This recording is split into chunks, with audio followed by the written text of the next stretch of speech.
What's up, guys? Not a lot of warm-up time here. We are about to start the PPL 2022 auction. We are 17 minutes late, and we're off to a bit of a chaotic start, but we are gonna get it done. We have started the auction, and like I said, we had a couple technical issues, and there's always something. We didn't have a room, and then it took a little bit to set it up. All that nonsense. Just, there we go. There's our first nomination. I've got a list right here of the teams. When I get a second, I'm going to explain this a little bit better. But I've got the teams, I've got the players in whatever order, and I'm just going to try to improv this. I wish I had a little more time. So the first nomination is Markop9923, Gilbert Arenas. Very important thing to remember here is that players are tier locked. Very, very important. So he signed up for 1, 2, and 6 only. You cannot play him in ADV or DPP, which are probably his two strongest, or hell, Black-White may even be his third strongest. RBY, I lied, I forgot about RBY. RBY is probably where you want him the most. That's probably his most premium position that he can play in this tour. There's also the fact that if you buy him, he's an incredible addition for playoffs because you could just move him over to ADV.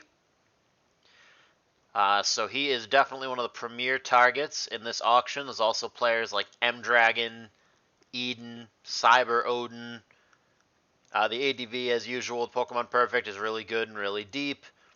There's a lot of quality here. This is a colossal underpay for Markop. Wow. Wow. 14.5 Marco P. It's awkward that he landed on the snipers. That's a massive, massive underpay. But it's awkward that he landed on snipers because they already retained both RBY and GSC. So that's going to force Markop into Oras, which is interesting. It's really interesting. I think that Markop is not at his strongest there. The ideal situation is you would have bought him for RBY, where I think he's very good. In fact, I had him as the top RBY in this tournament. He's certainly going to hold his own in Oras, and that's just a massive underpay one way or another. The other thing, like I said, is that you can move him to ADV for playoffs, which is invaluable. I thought Markop in this was going to go 20, 25, 30, like upwards of 25 for sure. 14.5 is an outrageous underpay, and that is just a fantastic and shocking opening buy for the 4-tree snipers. And the next nom, unsurprisingly, is going to be M-Dragon here. 4K, 5K. Oh, we have an issue here where C-Town apparently is unable to bid.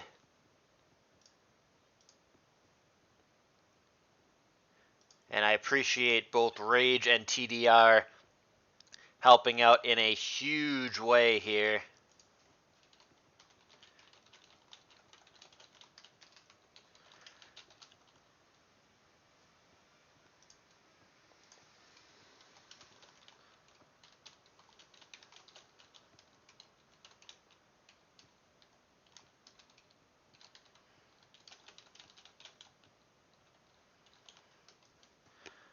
Gotta fix this.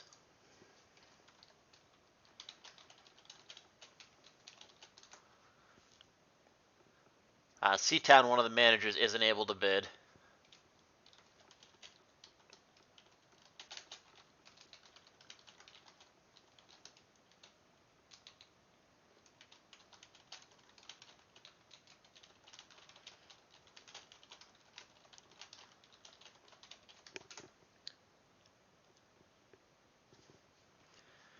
Alright, so we're going to redo that one. M-Dragon for 9K is not going to go through. And we are going to We are going to make it so Seatown can bid, which he should be able to.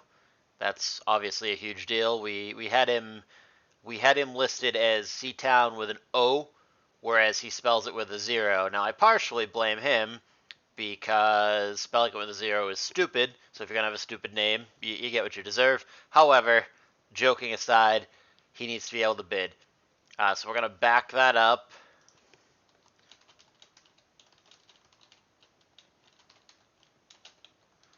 And we're going to give him a shot at Dragon if he wants it.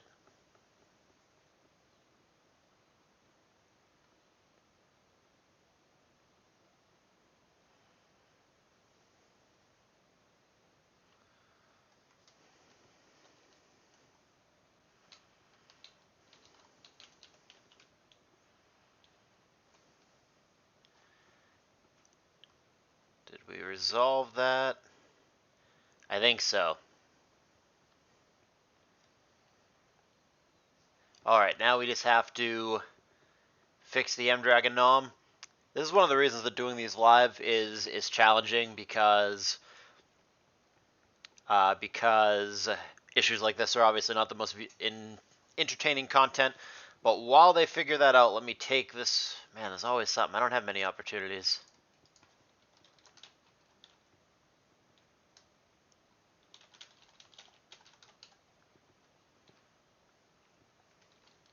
Okay.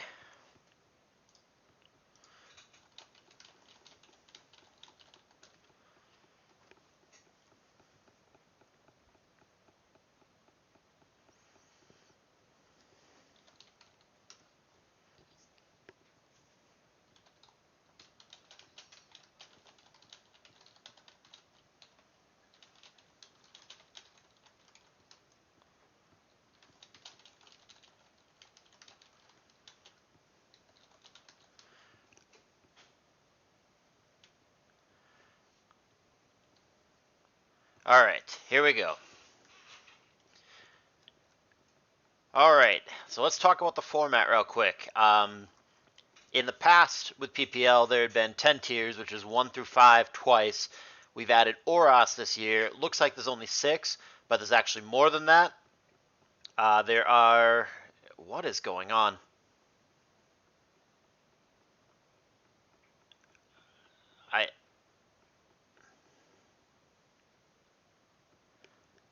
I don't know. It's like, are the other managers not here?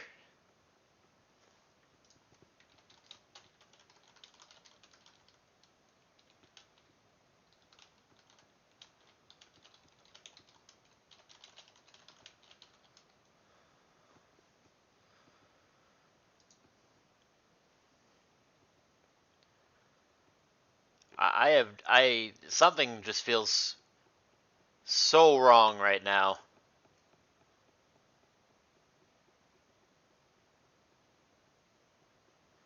M-Dragon for 9K and then Marco for 14.5. I mean, it's like the snipers have already won the draft, it looks like. What is going on here? It's like managers are not even here.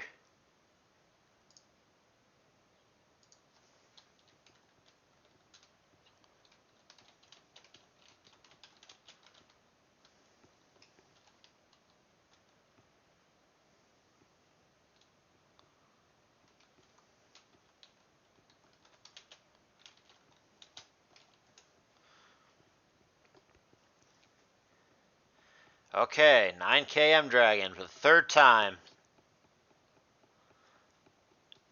God, what a fucking mess.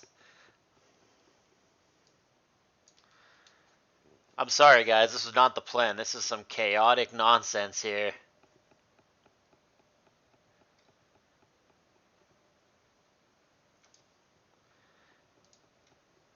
Alright, I'm going to ignore this for a second after M-Dragon and just try to catch you guys up. There's 6 tiers, 1 through 6 OU. After the auction, the players are going to, or the teams rather, are going to select one of those tiers to basically play twice. So it's going to end up being 8 tiers per team. It's 1 through 6 by default, and then let's say it's Dragoons and they pick Oros against Pyros and they pick Black Whites. It's going to be 2 Oros, 2 Black White, and then 1 each of DPP, ADV, GSC, RBY for a total of 8 tiers is how it's going to work this year. We had some retains, which is why people were pre-filled in here. And then right now we're working on M Dragon, who is tier locked to either Gen 1 or Gen 5. And he's going to end up on the Supernovas for what is clearly an underpay of 13k. I'm not clear if they are going to put him in RBY or Black White. I'm just going to throw him right here for now. But yeah, that's what we're going to do. A little messy so far. Okay, here's Felix. This is, I can never pronounce the name, Go whatever, random, German, random. On Smogon, awesome player, expensive SPL player. The big caveat is that in this auction, he's only RBY. Now, it's basically a foregone conclusion that he's going to go to the Gold Diggers here. They retained his whole friend group. They retained his brother, Maxoon Max. That's his real life brother, his twin, actually. They retained Jabba. They retained Sprinkles. It's like it's a super duper given that they're going to push hard for him here. To what extent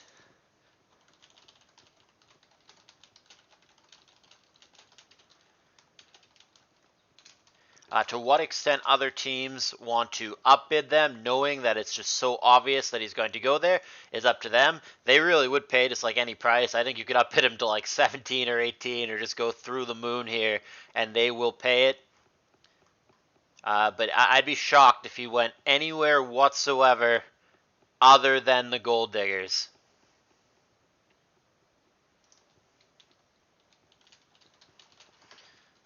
And as I say that, he doesn't go to the Gold Diggers.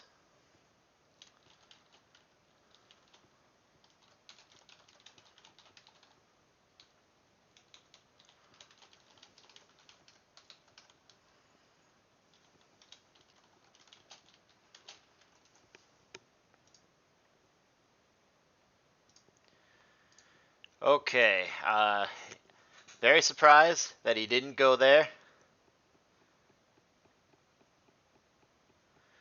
So he's going to go to the Saffron Sears.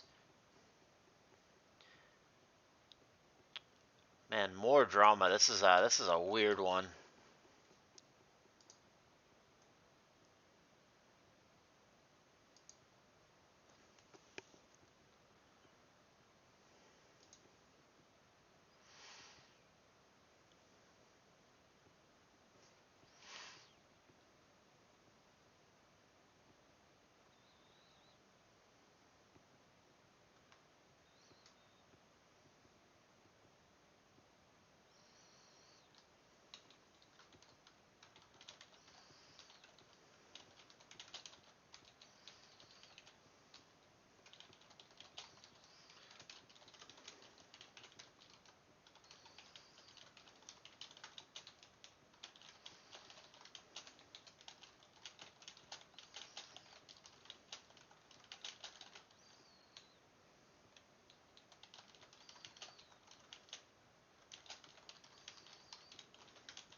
That's awkward because they clearly wanted him there. It's an unfortunate mixture of circumstances because not only do they clearly want him, and they're making that very clear, that was very much the plan, but also they only have one manager effectively for the auction anyway, because their other manager is Posse G, who is permabanned, therefore locked, therefore can't bid. So that leaves us in an awkward position here where they clearly wanted Felix, planned to get Felix. Top L, Top Lel, Top Keck claims to have had an internet issue and wasn't able to bid for Felix. I fully believe him. I believe that there's no doubt in my mind. Like I said, I'm shocked that he went anywhere other than Gold Diggers. I think he would have pushed 20K if need to. I think he was bound and determined to get Felix no matter what. The fact that it didn't go that way, especially what seems like no fault of his own, is very frustrating.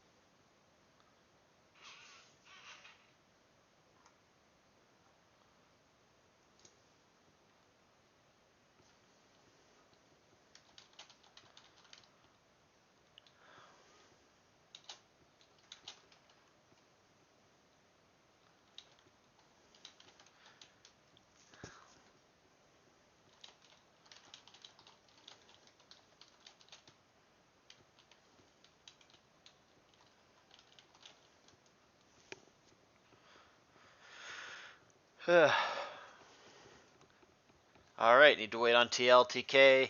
He is not happy about what just happened. I don't blame him.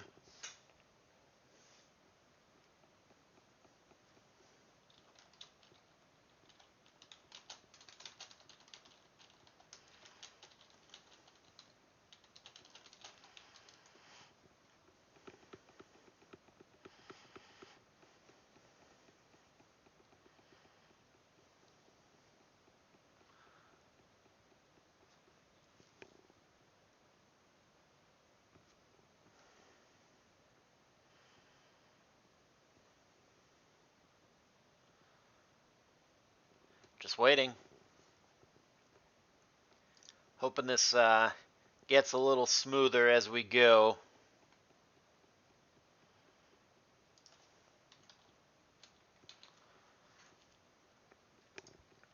I hope he doesn't let his tilt take over. Yeah, see, that ruined the draft plan. He says, I'm really hoping he doesn't let his tilt take over the rest of the auction. They started out with strong retains, and there's still a lot of good players out there they could fill out their draft with.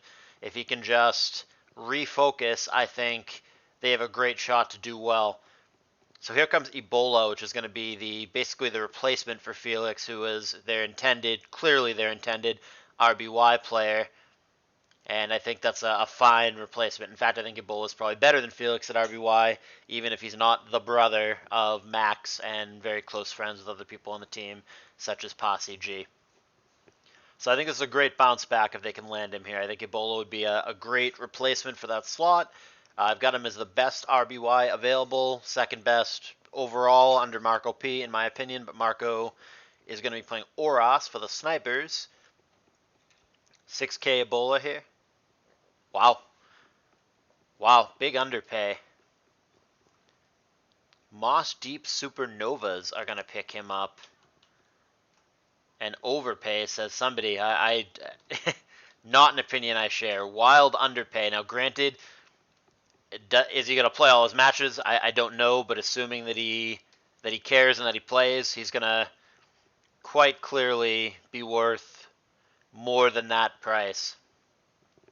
So M-Dragon Ebola is a team that is very talented but may not give a shit, but if it does give a shit, hot damn, are they off to a good start. Two great players for cheap. Now Keenix, who's tier locked into 1 and 3, 10K, man, it's like everybody here is an underpay. Who are people holding their money for? I'm going to throw Phoenix as RBY, but I'm not clear. People are gun shy here. I don't know if these are just inexperienced managers or what, but who are we holding out on? Who's the huge money purchase that I'm not sure. I thought M-Dragon, Marco P, and Phoenix would be among the most expensive players, but that is not the way that it's played out. Now here's Endel for ADV being nominated.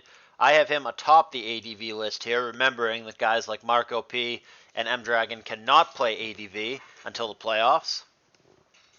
And Endel is apparently in demand as the snipers upbid themselves to 9 and the 9.5. So clearly a little miscommunication here between the snipers, but they're interested in him. As are other teams. Man, Dragoons are in, Yetis are in, Gold Diggers are in. Several teams interested in Endil here. 13K the current bid.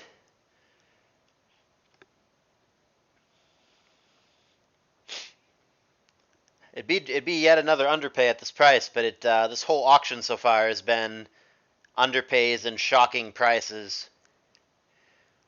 I can't believe how low Marco and M-Dragon went for. The only thing I can think of is that the managers think that they're not going to give a shit. That's the only way it makes any amount of sense. 15K for Endel. Worth more than M-Dragon and Marco P, evidently. Oh, people really want him.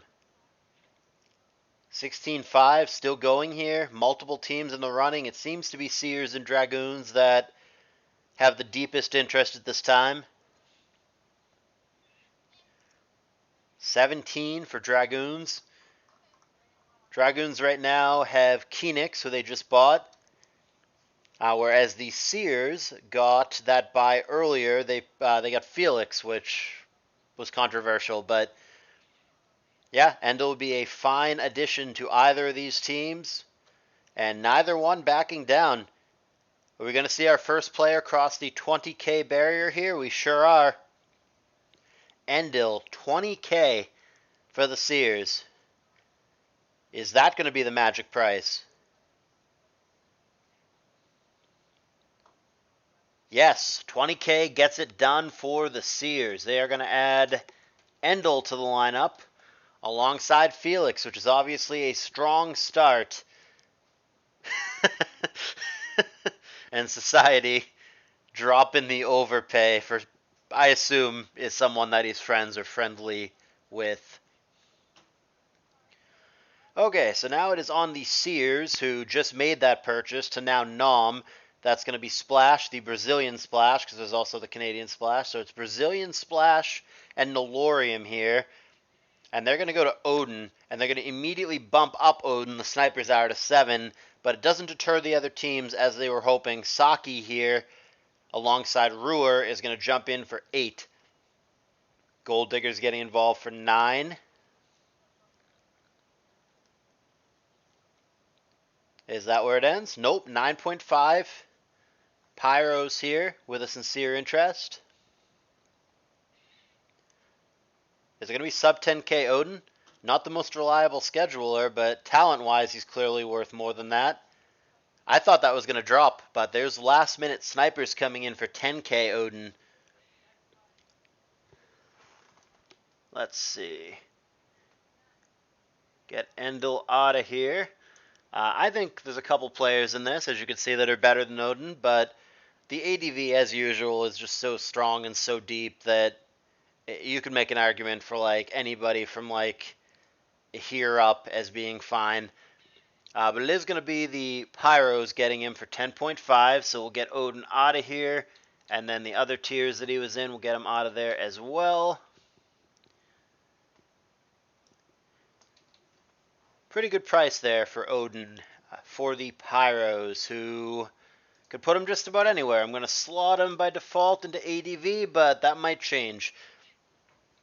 So here comes Haru, who signed up for all sorts of things, but I think she's best off in DPP. I think that her GSC is reasonable as well, but I think DPP is where she belongs the most. She was nominated by the Yetis, who have subsequently bid on her multiple times, so I don't think it was a total bait nom. I think they have an actual interest, but it's actually going to be the Dragoons that lock her up. So there's Haru, who I assume is in DPP, and she will join Phoenix on the Dragoons. Squad starting to form their cores here.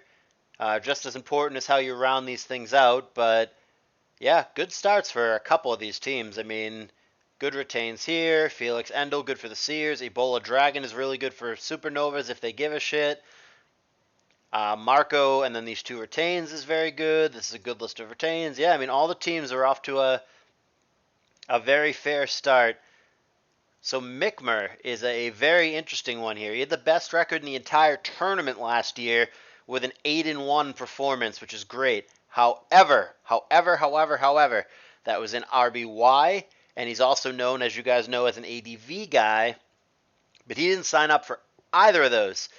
He is GSC, DPP, or black-white only, so that makes it very interesting here. Whether people want to take a chance on him in some of those other tiers or not is up to them. I would have retained Mickmer.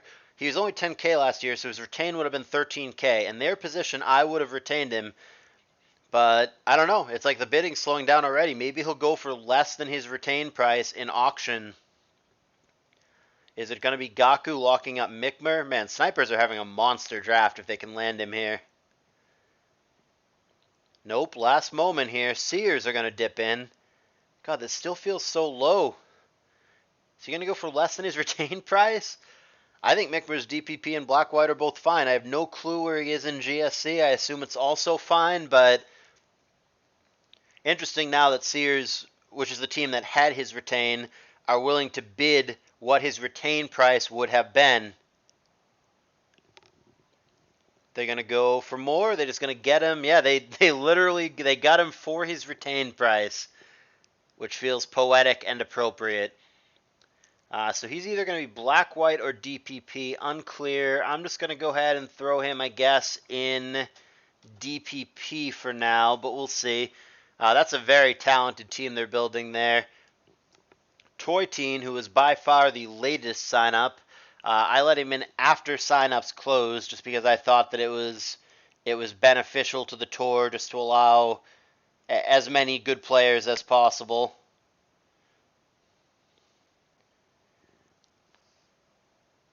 Okay, this is an expensive Toy Teen. 11.5.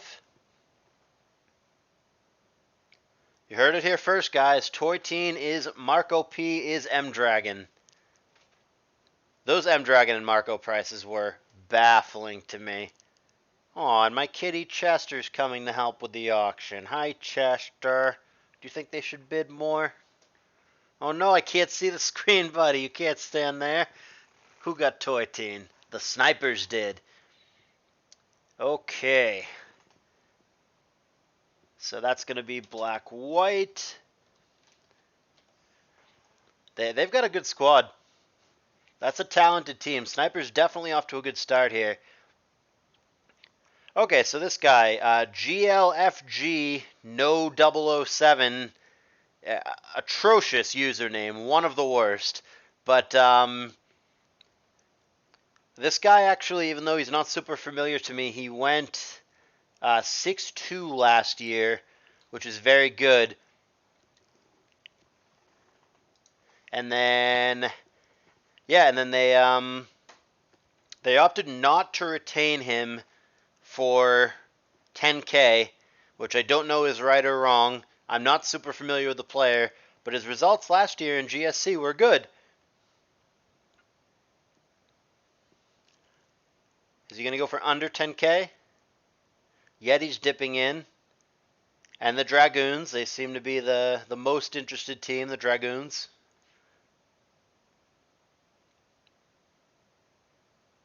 Going to get a little GLFG No 007. Yeah, no, it's a sincere interest here. There they are for 10K, which is what his retained price would have been. Will he go for more than his retain? Yes. Now, granted, Pyros aren't interested. They're the team that had his retain, and they have new managers this year. They don't seem interested this time around, but he is going to go in the auction for more than his retain would have been. I feel in my gut like he's going to land on the Dragoons. They seem like the most interested team, but the Yetis, I know about Christos as a manager that he's not really the upbid guy. He doesn't really dink around in the option. He wouldn't be bidding unless he had a sincere interest. He really just butts out unless it's someone that he actually wants. That's just the way that he likes to draft. So this, to me, is not an upbid or a bluff. It is a sincere interest from Christos. And clearly it is for Amy of the Dragoons as well. And there's another upbid for Christos. A lot of respect for this guy after the 6-2 last year. And the GSC pool is not incredible. Wow, Amy willing to pay 13K. Bidding has slowed at this point. We've seen multiple bids in a row where the 5-second timer has come down. Will that land? Is 13K going to get it done? It sure is. Alrighty. I'm just going to go ahead and copy that as opposed to type it out. That guy's going to be out of here. And he is going to land on the Dragoons. Yeah, now a lot of these squads are looking good in the early stages here. Here comes Zern, nominated by the Pyros. Roller's interested. Throw him up to 5K.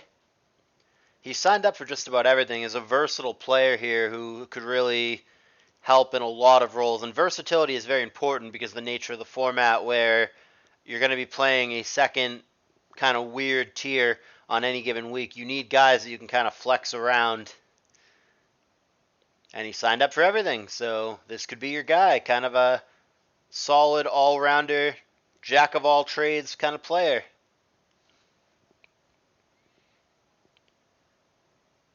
And 6K, the Rollers will land Zern. I think that's a good addition. I think that's a nice little pickup. Not sure where I put him on all these lists. Yeah, I put him as 3, 4, 5 primarily. I'll check in a moment what the Rollers specifically seem to need, but he's a nice little addition. Let's see, the Rollers. They could put him anywhere. Just going to generically slap him here, but he's very flexible. They can put him wherever they need to.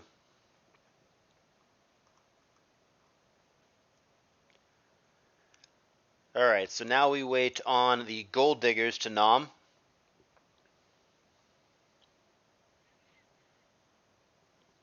Shaping up. A lot of these squads look like they have a lot of potential here. Seers, Supernovas, and Snipers. Apparently S is a fantastic letter. Really stand out to me as promising, but it's too early to really know. Here comes Zavara, who signed up for 1, 2, 4, and 6. Interesting mix. I would not seriously consider playing him in 1, certainly in this pool. And 2, I'd be a little bit weird and hesitant as well, but I think he's a fine option for 4 and for 6. Gold Diggers are interested in this player, just knowing who they have and who they're going for. And I think that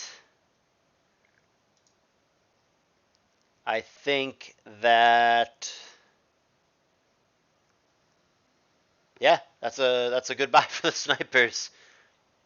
I guess he's gonna play DPP for them. The thing I'm not sure about with Snipers is that their tiers are weird. The players are good.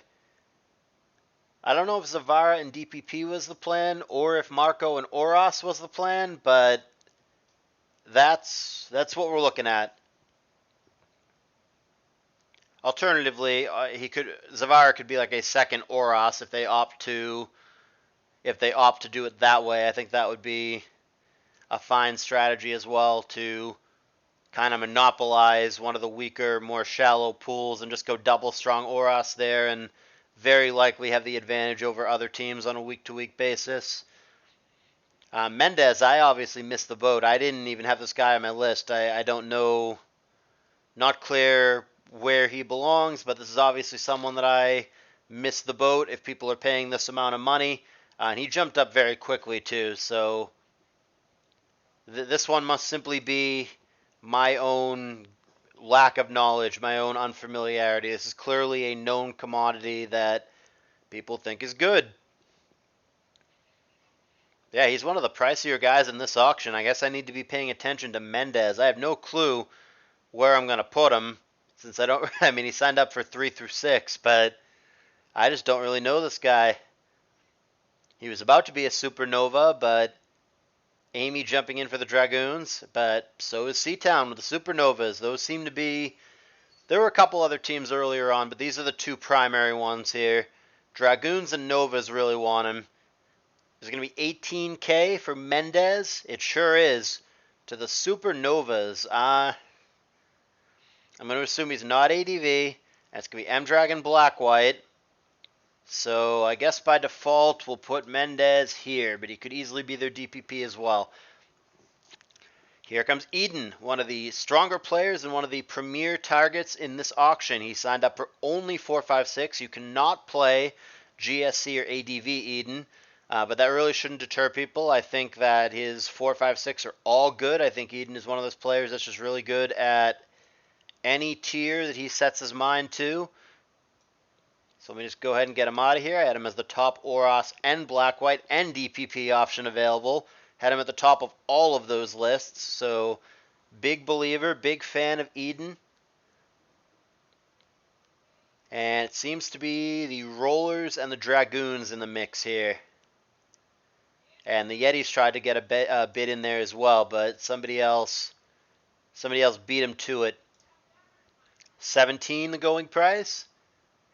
Nope. 18 for the Rollers.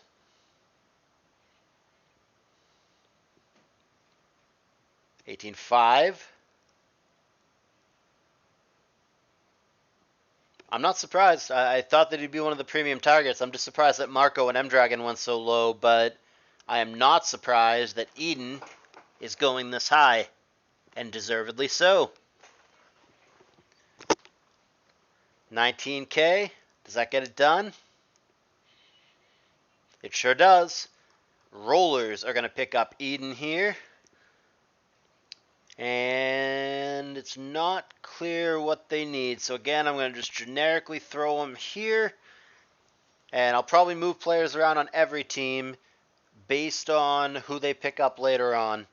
And they could do the same thing. They might not even know if he's for Oros or Black White or DPP. They might just go, yeah, it's going to depend on who we pick up. We can do a little swappy poo and go from there. Roller's going to nominate Zach Peasy here. I would not seriously consider playing him in RBY in this pool, but I think ADV, he's like a passable starter if he had to be. I think he's probably a sub or someone who can flex in on that second slot, but I don't know that he's one of the better ADV starters. But the beauty is, for going for 5K there, he's right at that threshold where you can actually play him in any tier. So if you want to swap them around, you can do that. Supernovas here are going to pick up Zach Peasy. Like I said, I would think that he's a sub, but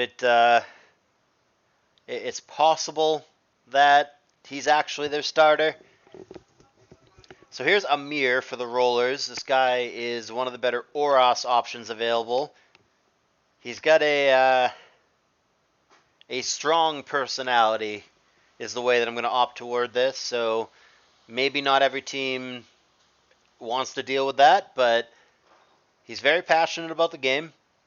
And like I said, in what is a weak and shallow Oros pool as a whole, and Zavara is no longer in that pool, he's one of the better options. So that was a nice cheap buy for the Supernovas. They're going to pick up Amir. So, all right, let me just do a little. So we'll say Amir is here, and we'll say Mendez is here. How about that? So there is the Supernovas. So here is ADV only Crystal, which is being vastly undervalued here. She's way, way, way better than this price tag. I'm not surprised she's being underappreciated. A lot of people don't know her as an ADV person. She held her own in Callis Fight Night. She was like the champ for a month or something like that, and she looked really good in doing so. Crystal's just a good Pokemon player as a whole. She dabbles into like ADV, GSC, and she's good. I thought that was going to drop at 5.5. This is honestly still too little. People are hesitant because it's a non-mainer, and there's a bunch of actual mainers in the pool. But I'm telling you, this is an underpay. I'm telling you, this girl can really play the tier.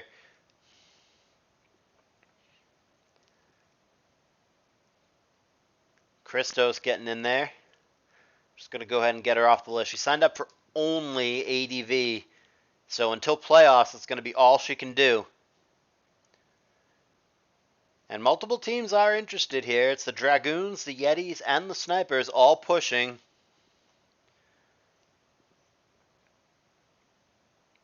There's no mystery about where she's going to be. And interestingly, if the Yetis end up with her, that's going to move their other retained Johnny G2 into DPP. That almost seems a little backwards. It feels like it should be Crystal in DPP and Johnny in ADV. So that's kind of awkward. I don't know that Johnny was worth his 23 whatever retained price if he was going to be DPPing, but that does appear to be the case. The other thing that they could do is they could select ADV and have both Johnny and Crystal playing ADV together, which I think is a fine option. So you could certainly do that as well.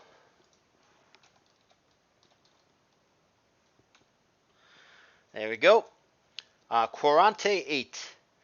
I believe that he is a totally acceptable RBY starter option in this pool. One of the decent options for sure. I would not super seriously consider putting him in 4 or 5, even though he did sign up for those. But as an RBY option, I think he's a fine choice. And it seems to be the Supernovas. No, I was going to say Supernovas and Dragoons, but the Pyros here are also going to get involved. Seems like a fantastic time for me to reach down and get some of my milk while they figure out Quarante 8.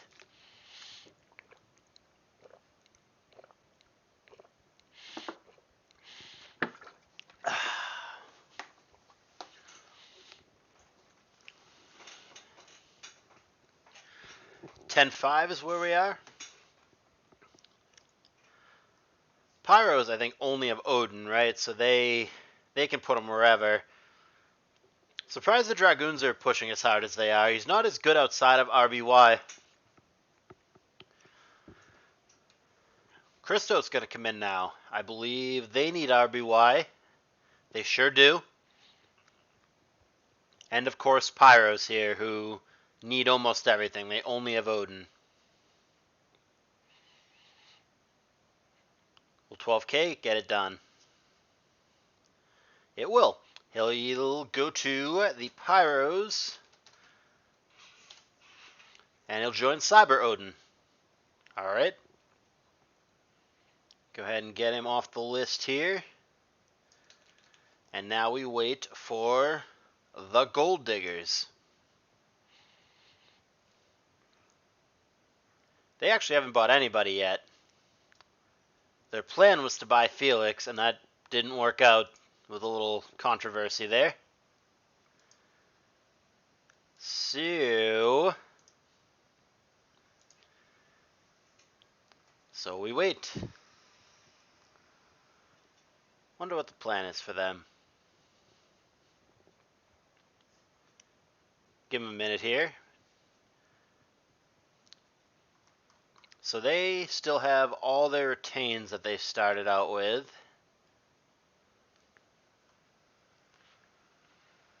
Which I assume works out like this. I assume they pick DPP and they go with double DPP. So they need, by my estimation, 4 of the tiers, which are 1, 2, 5, 6.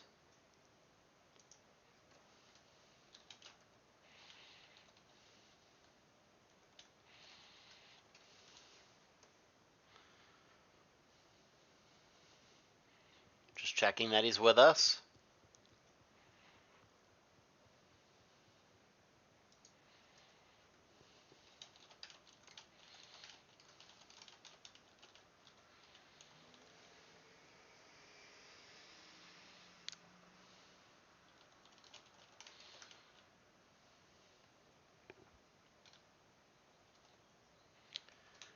He's offline. Well, that's good.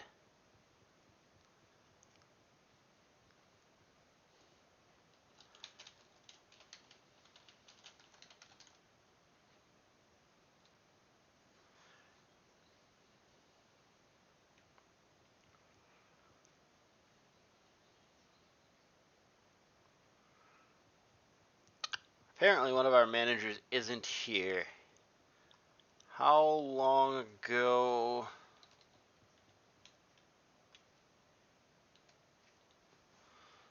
How long ago did he leave?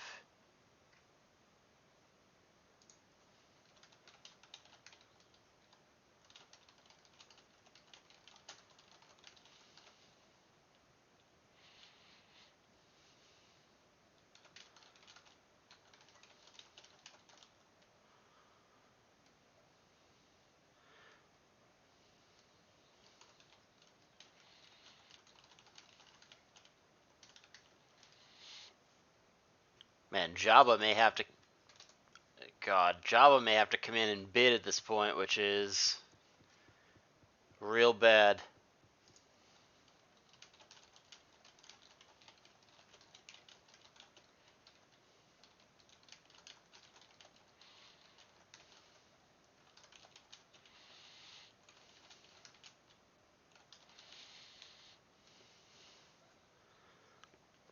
That's a mess. It's Jabba's birthday, too. Happy birthday, by the way, if you're listening. But yeah, it's probably not what he wants to be doing right now. Last minute tagging into this auction.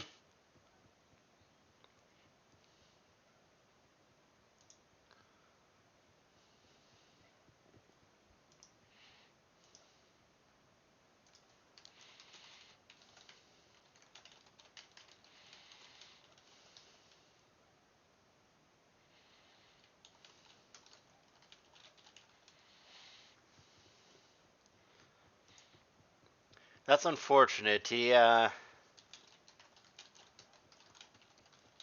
We didn't notice, so we would have waited sooner. But he's missed out on a number of players. Unfortunately, he's missed out on the last 12 minutes, which is probably, I don't know, 7 or 8 players that he didn't have the opportunity to bid on. That's really too bad. It's too late to back that up. We're not going to undo 12 minutes worth of auction progress, but I sympathize. He's having a rough fucking day. He intended to get Felix, had what seems to be a genuine internet issue that prevented that, and then apparently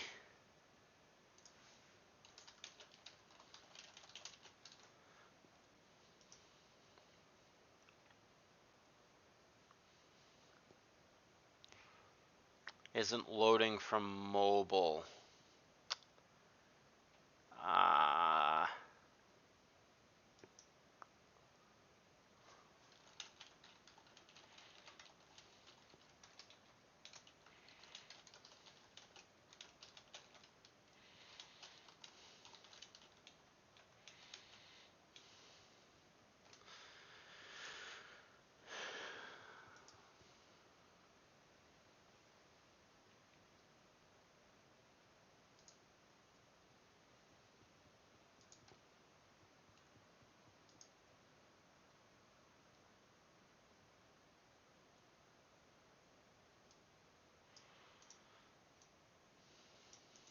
Okay.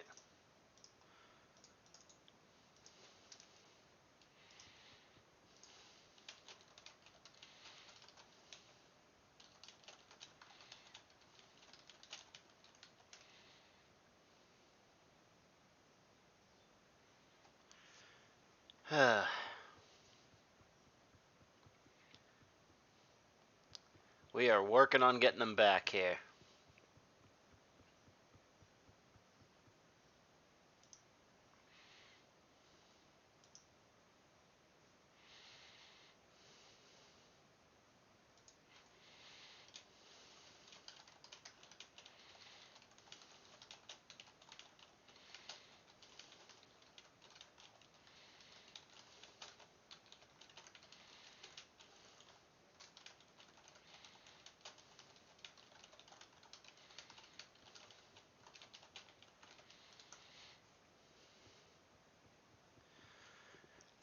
I feel bad. I really do. He seems to be having genuine internet problems. He's having a rough day. He's having a rough draft.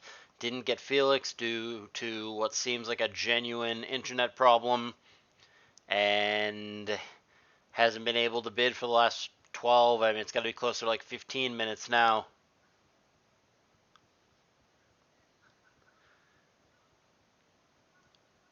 So we're just waiting, hoping he can reconnect.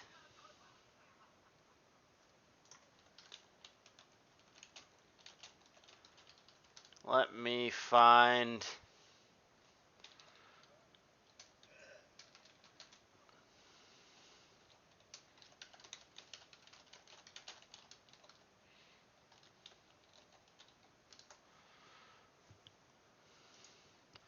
Let me find him an invite. Get him in here.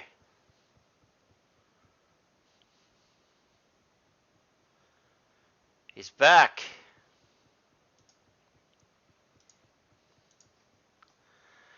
Hope he didn't miss too damn much. Alrighty, when he is ready.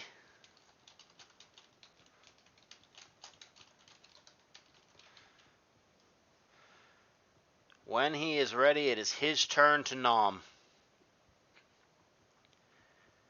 So trying to be all glass half full here, because I mean it blows that he didn't get Felix like he wanted and that he missed his opportunity for a number of these players. But glass half full, if you look at the pool, there is still a lot of talent here, a lot of good players you can get to round out your team. I'm not sure exactly what he needs tiers wise, but there's still players like TC and Furf, Niche Max, whole plethora of ADV players, top ladder player, Fradazi, A Hero's Destiny, Shing. Toy Teen is out. Still a good amount of talent in the pool where he can turn it around and get a solid team going on here. It stinks that he missed out on a number of players, but you've got to make the best of it now. The retains on their team are very strong. So yeah, we just have to make the best of it. Figure out what you can do from here. He hasn't purchased anybody yet in this auction.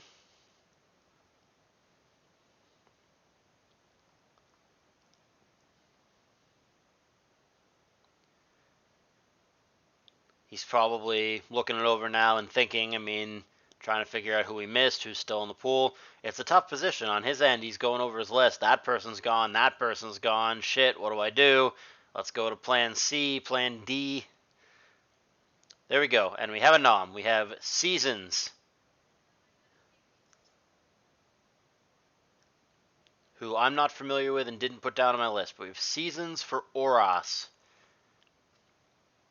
who seemingly only the Gold Diggers and Dragoons are interested in.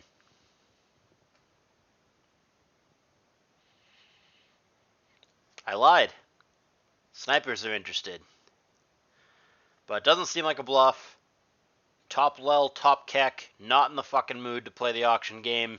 He's just coming in and nomming someone he has a sincere interest in. He's not playing this game. I just want to buy somebody. I just want to get my team figured out. Got to start somewhere. That seems to be where we're at. And it seems like a sincere interest here. But at the same time, the Pyros also seem to be interested here. bumping it up to 9K. 9.5. Make that 10. Pyros have been relatively quiet throughout this auction. They've been pretty selective. Generally, they have not been bidding unless they sincerely want a player. And it looks like those are the only two teams remaining. Snipers and Dragoons seem to have dropped out of this race. Seems to be a two-horse race between the Pyros and the Gold Diggers at this point. And they're willing to pay 11K. Didn't have this guy listed, doesn't mean he isn't good. Just again, my own unfamiliarity.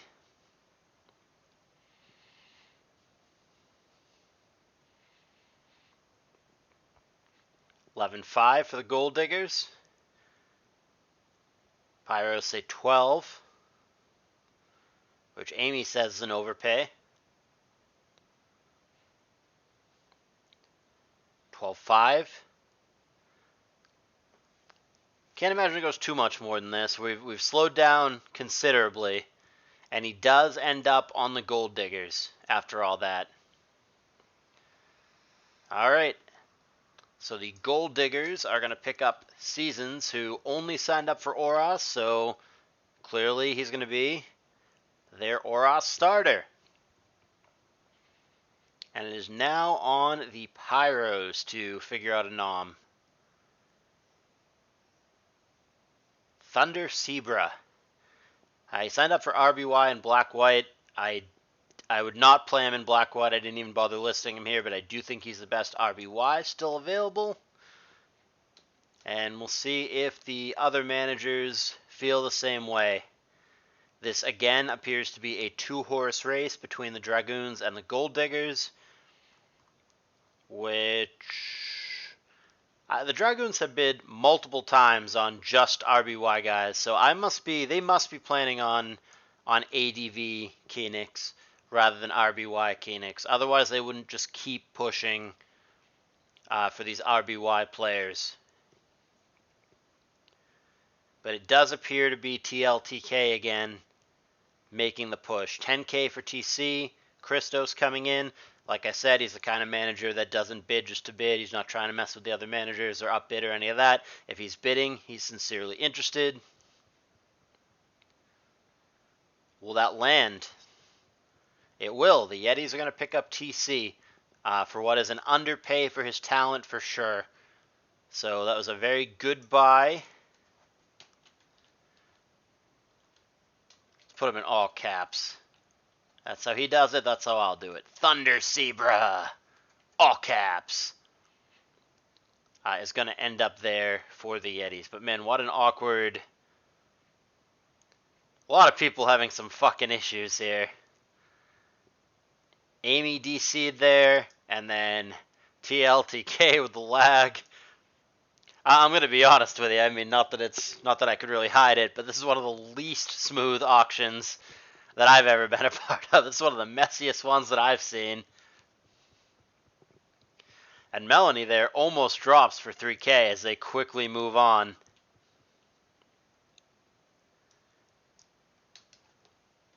$4K.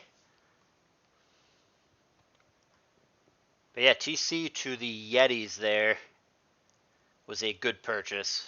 Strong team building here, no doubt. Gaku interested in Melanie here, which is interesting because they retain Narwhal.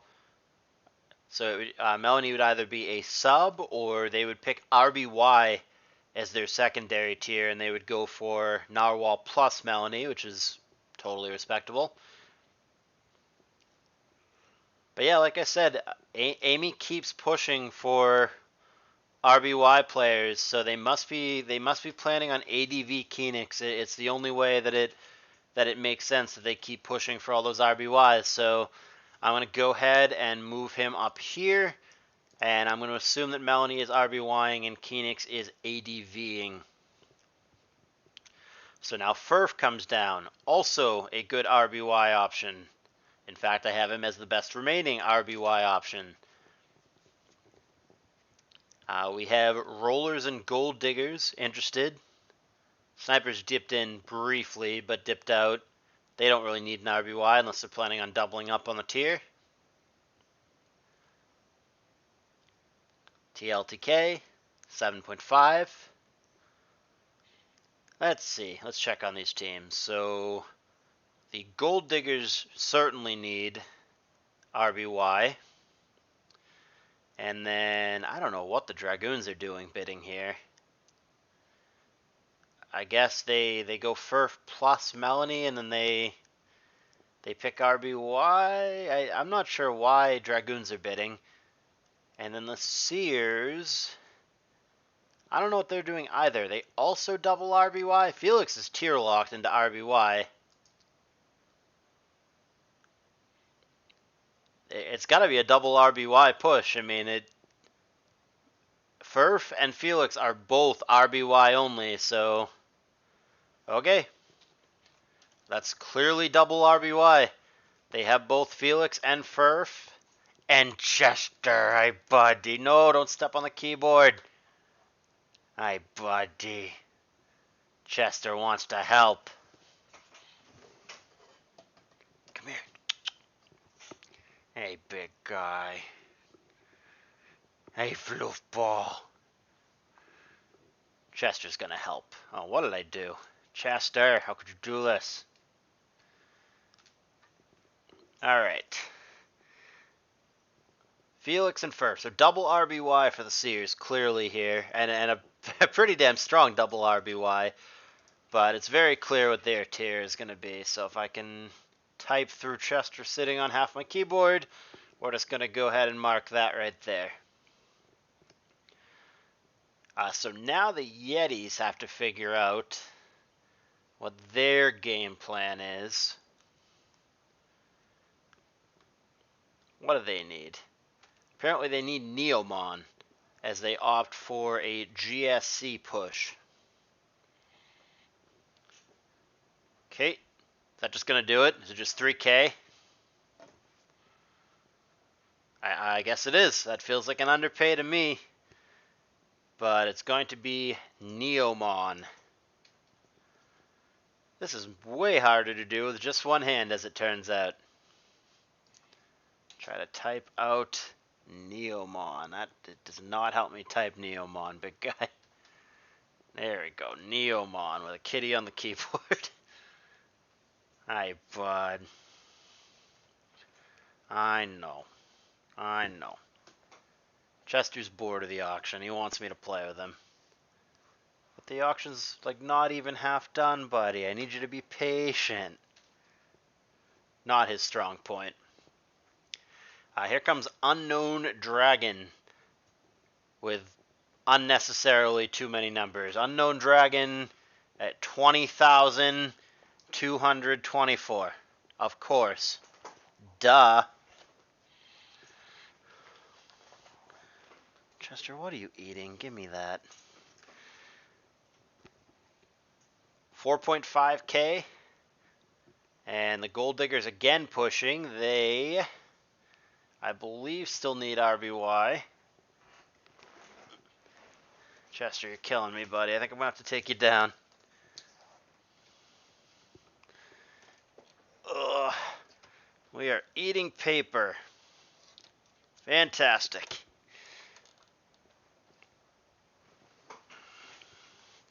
Okay. I signed up for Oros as well, but I've never seen him play Oros. I have no idea how good or not good he is there, but if I were buying him, it would be for RBY. And let's see, we have Supernovas who don't need RBY or Oros, so I don't know why they're pushing. And then Rollers, where it makes more sense, because they need an RBY. And that's where it's going to land. And I'm just going to put the number symbol, because yeah, he's got a million numbers. Okay. Unknown Dragon to the Rollers. And here comes Mr. Tim.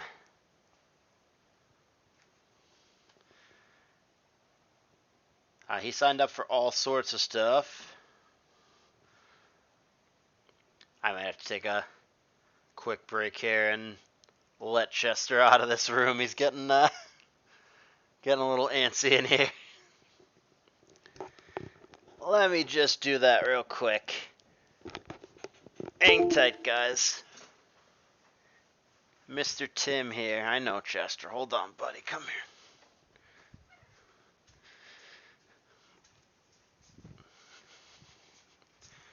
Ugh. Pick up the other cat's food so he doesn't eat it. And he will be free to roam and hopefully not climb all over my keyboard and eat the paper that I had under my computer. What an auction video. We've got multiple managers leaving, we've got a late start, we've got lag issues, and we've got me stopping to let my cat out and do a couple quick dishes. All part of a day's work. One of my more unique videos, but hopefully entertaining. Let me just back up now that I'm back in the chair, plug my headset back in, and get back on the horse.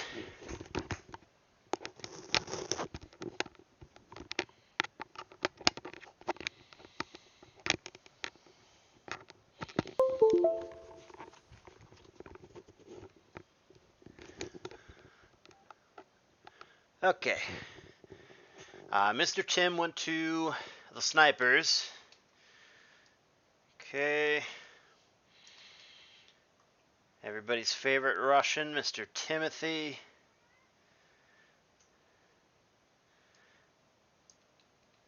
Went to the Snipers. I'm not sure where they're putting him. I'm going to assume that he is a sub, but I don't know. And then we have Baraldenhu for DPP, who goes to the Dragoons. So Baraldenhu, and then I assume Haru becomes a sub, but who knows? Because Baraldenhu is only DPP, which is Haru's main. And who the fuck are they trying to nom? Rodrigo and Bratva?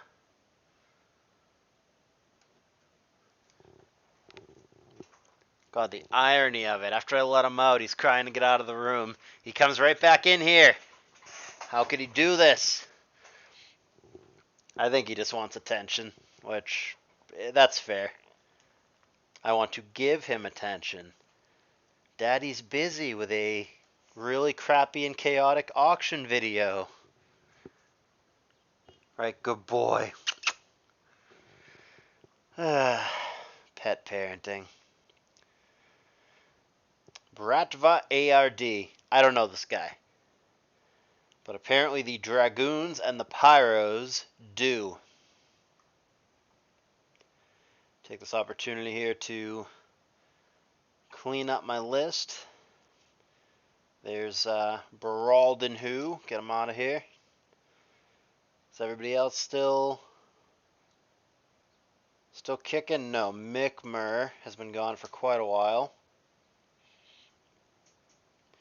And I think the rest of this is correct. And let me just go ahead and hit save just in case Chester erases my progress.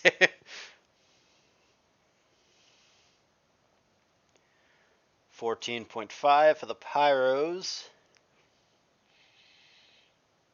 And another lag test for TLTK. Perfect. 2-horse race between Dragoons and Pyros, it feels like. TLTK was involved a lot earlier, but it's been a minute.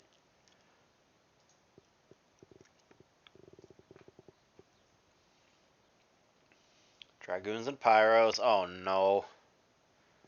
TLTK left again.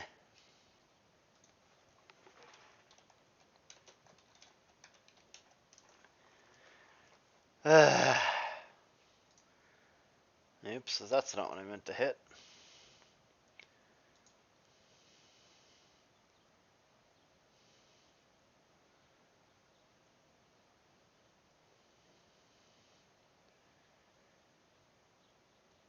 We're pushing hard.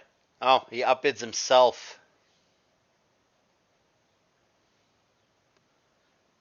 Saki upbids himself from 17.5 to 18. Okay. I have no clue where that guy goes. 3, 4, 5. What do they need? They need 4 and 5. Let's just throw him there, I guess. Not super familiar. Hopefully he wants to play some black-white. Strikes me as a black-white name. He's got a B in his name. His name begins with B. The tier begins with B. Could obviously only be a black-white player.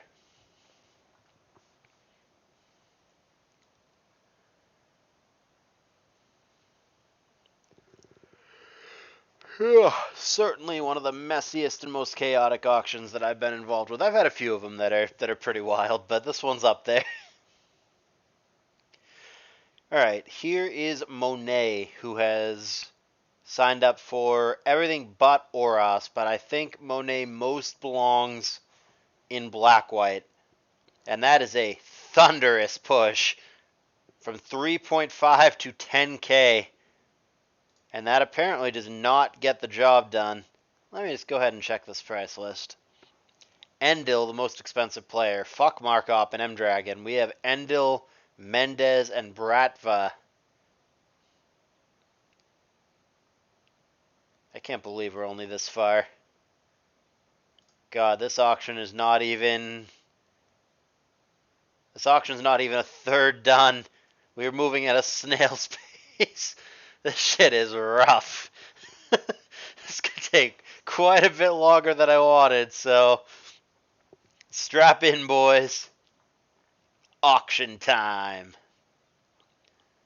14 on Monet is going to land on the Dragoons. Do they need what I perceive to be Monet's best tier? They sure do.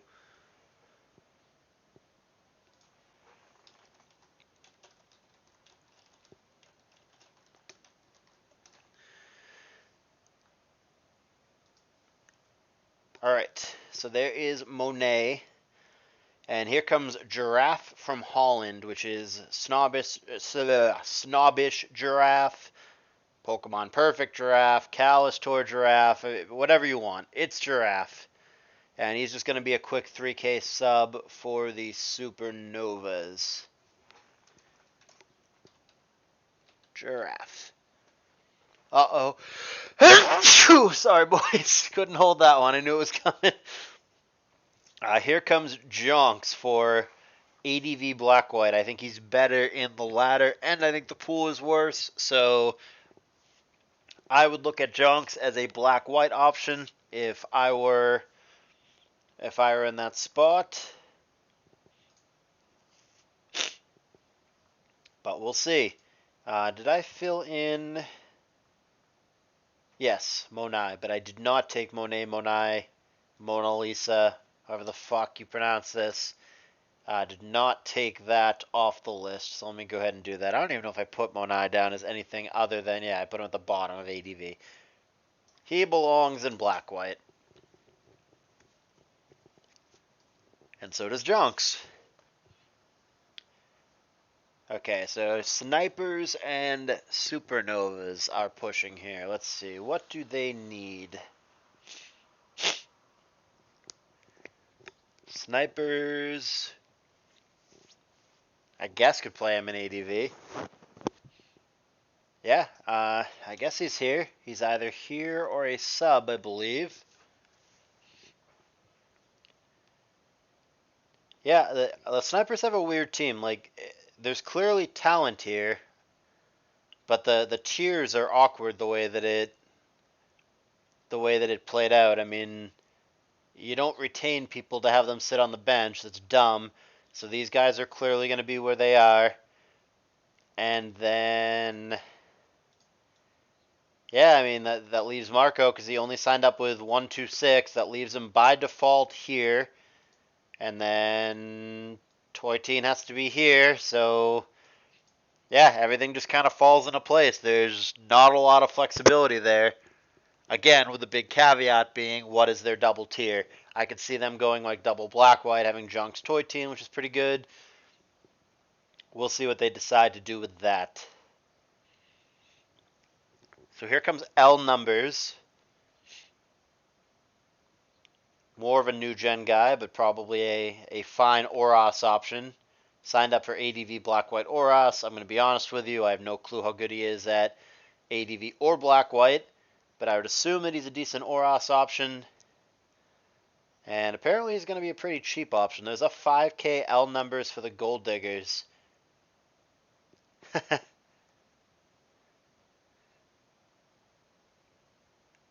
a joke, right? I'm going to hope that's a joke. I think he was joking. I hope he was joking. He's having an interesting day. He cannot have sincerely thought that that was...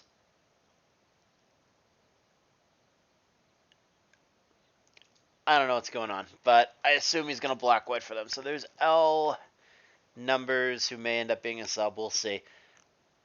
L numbers is like an SPL level new gens player. He shouldn't be scoffing at that. He's a good pickup. I don't know how good he is at older gens, to be fair, but I think L numbers is a fine player who's probably going to hold his own just fine.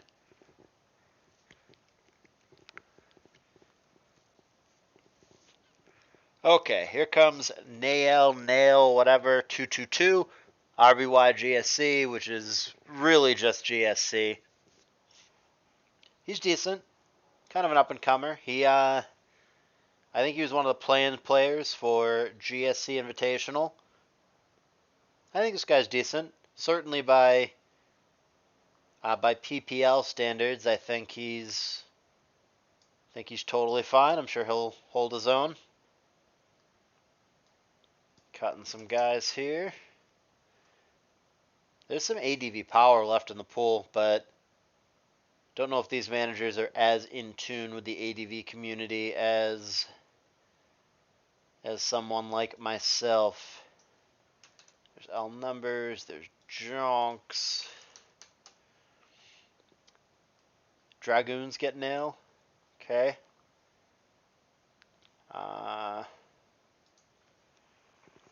Okay.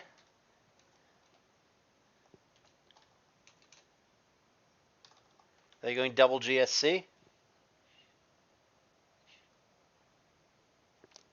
It's going to be my guess as of now. I think it might be double GSC for them, but we'll see. Oh, here's some dogs barking outside. Well, you know, why not? Normally I keep the window closed, but it's just that kind of video. Let's get some dogs in there. Hopefully some screaming children, too. Who the fuck is this? DCTD. Well, usually when names come down with abbreviations like that, especially when it's someone I've never heard of, I make up what their abbreviation stands for on the spot. So, obviously, we're looking at Don't Cry, Thank David is clearly what that stands for. And now I have a different cat on the keyboard. Hi, Panda. Hi, pretty girl. Can't be up here right now. Doing an auction video. Hi, Panda. She'll just hang out on the window. That works. She's a little more laid back. Older gal. 13 years old. Only rescued her a month and a half, 2 months ago. Very sweet. Has warmed up to us very much. Hi, Panda.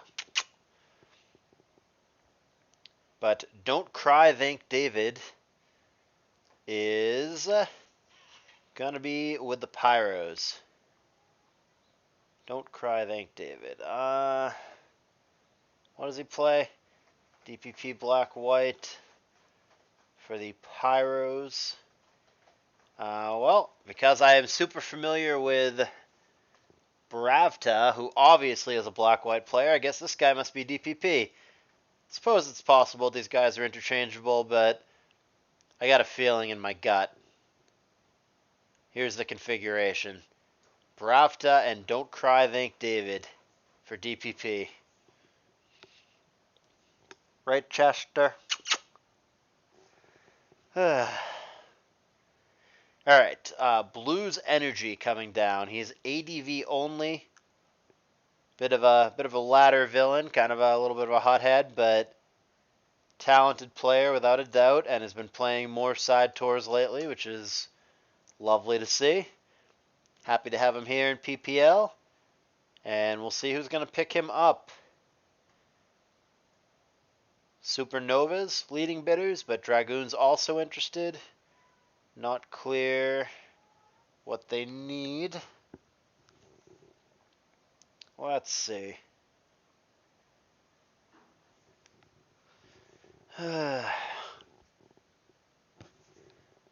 What are you doing, Chester? He is on top of the washing machine, which is fine. I don't mind. He's allowed to be up there. But he fell behind the washing machine about a month ago and got himself stuck back there because he's fat and you can't move the thing because it pulls the pipe out and gets fucked up. So that was a whole process of getting him out. Wasn't a lot of fun. Chester.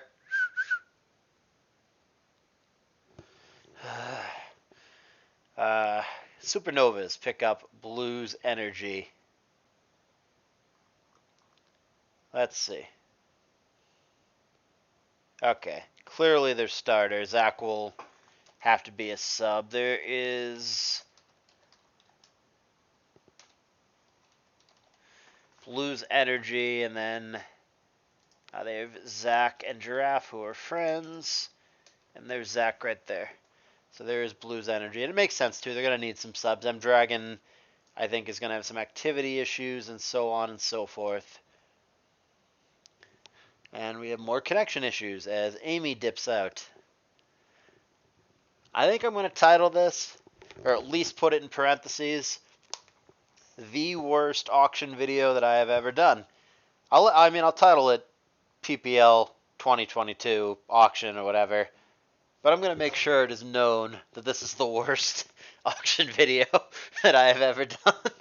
Between cats and DCs and noise outside. This is one of the memorable ones, boys. Not quite up to the quality standards of what I like to normally put out. Here comes Niche Max, who signed up for all sorts of stuff, but realistically should be GSC or ADV only. Let's just go ahead and get him out of here. Somebody's willing to pay 10K. That would be the Rollers. Not surprising that it's another ADV player, being SEA, Super Epic Ampharos, making that bid. Splash is also willing to pay upwards of 10K. 10.5 we're looking at here.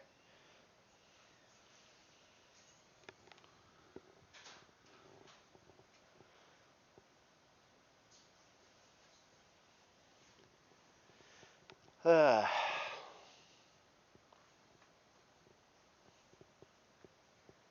11.5. I think my wife just got home. That's good. Maybe she can help. Hi, babe. What am I helping with? Oh, we're having an interesting auction here. Having cats and DCs and Chester eating paper.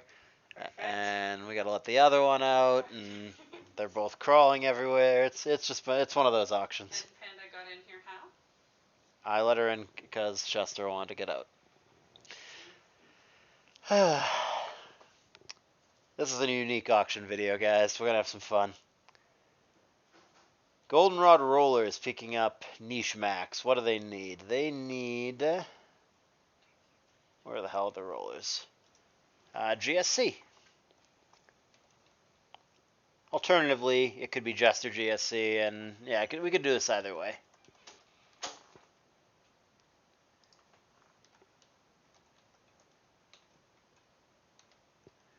That's going to work either way. we'll get him off the list if I didn't already. Slightly distracted, as you guys may have noticed. And we have El Presidento, who signed up for all the things. He ends up with rollers for 7K. Where are they going to play him? Again, they have flexibility here. I'll throw him here for now. But that could easily be interchangeable with Zern. This guy, I don't know who he is. I think I helped him verify his account, but not clear what his deal is, what he means, or where he's strongest as a player, or how strong that is, or any of that good stuff. You know, the important stuff that any good manager would need to know.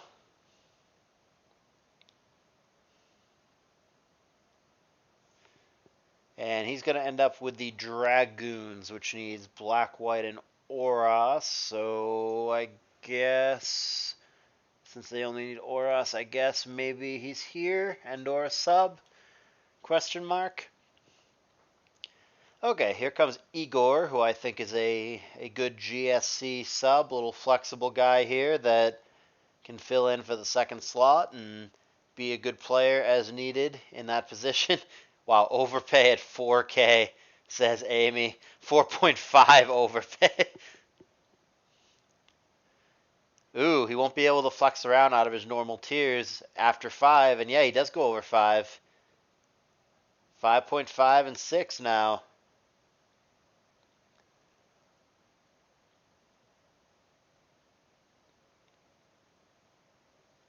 A lot of respect for Igor here. Maybe he'll be a starter. Gold Diggers want him. Yeah, that makes sense. He could be their GSC starter potentially.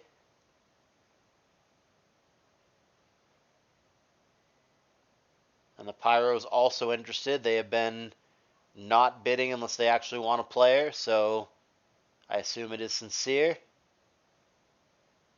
And there's 8K to the Pyros. He's probably their GSC starter.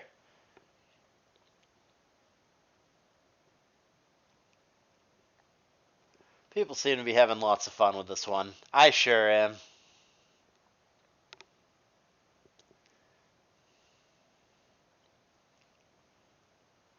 As we wait for the next nom.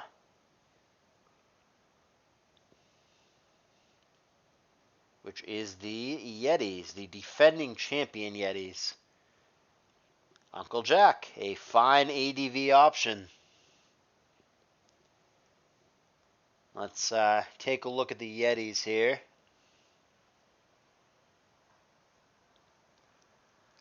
Well, it doesn't look like they're going to... Oh, maybe they do. Looked like it was going to drop at 4K, and then it didn't.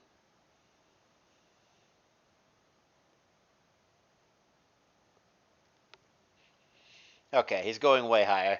And this is a bit more realistic as to what he should be. I have him pretty high on the list of remaining ADVers. I think Uncle Jack is a pretty solid player.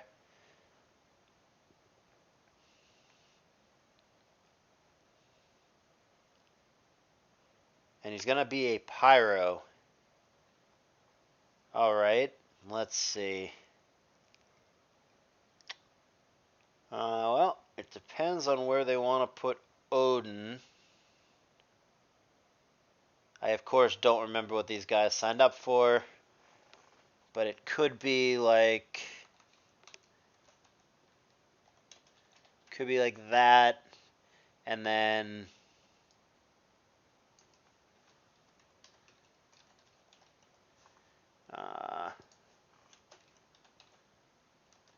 could be like that.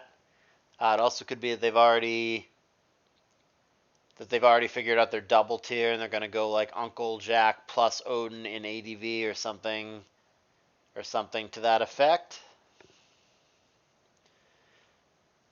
Airfare.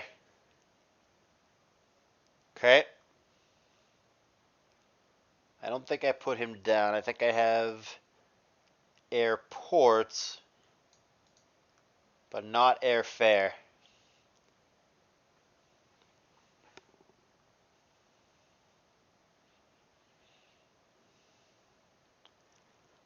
I've heard the name, and he's been in auctions that I've been involved in the past. I just don't know the player that much. Couldn't tell you how good or not good he is, unfortunately.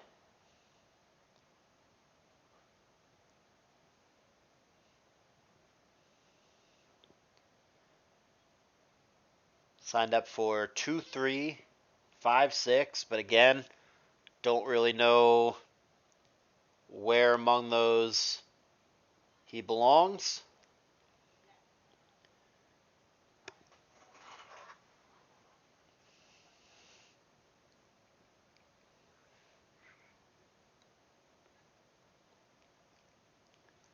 $8K.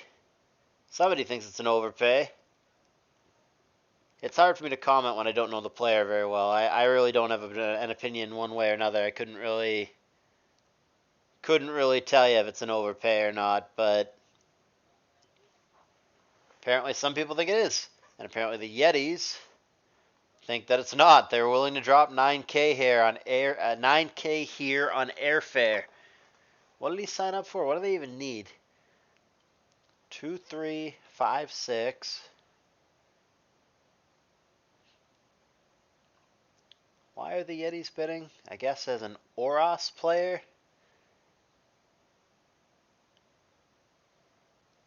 Well, they definitely don't need 3, and they retained their 5, so I guess this is for Oros, and he's probably not a sub if he's 10K, so I think that must just be their Oros starter. So airfare to the Yetis. Their lineup looks like that, keeping in mind the double tier for all of these teams, which is going to make life a little funky.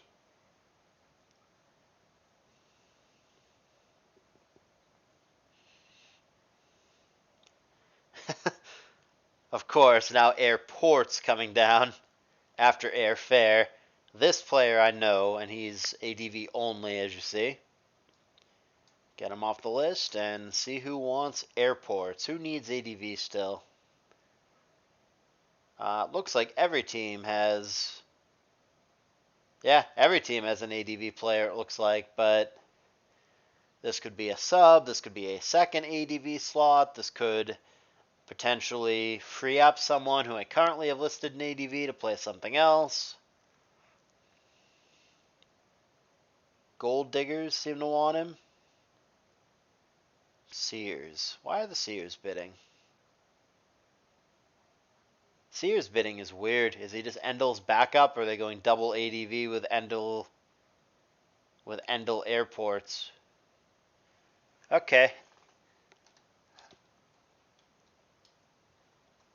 That doesn't make a lot of sense, because with Felix and Furf, they're clearly selecting RBY, so I think that it's paid 8K for a sub, because Endel is only ADV, and then Felix and Furf are only RBY. So I think that was a weird buy. I don't know how he benefits the team. I think he just paid 8K for Endel's backup.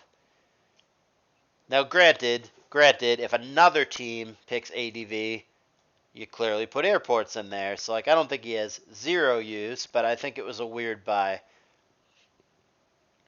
Hero's Destiny is a player that I have long been fond of.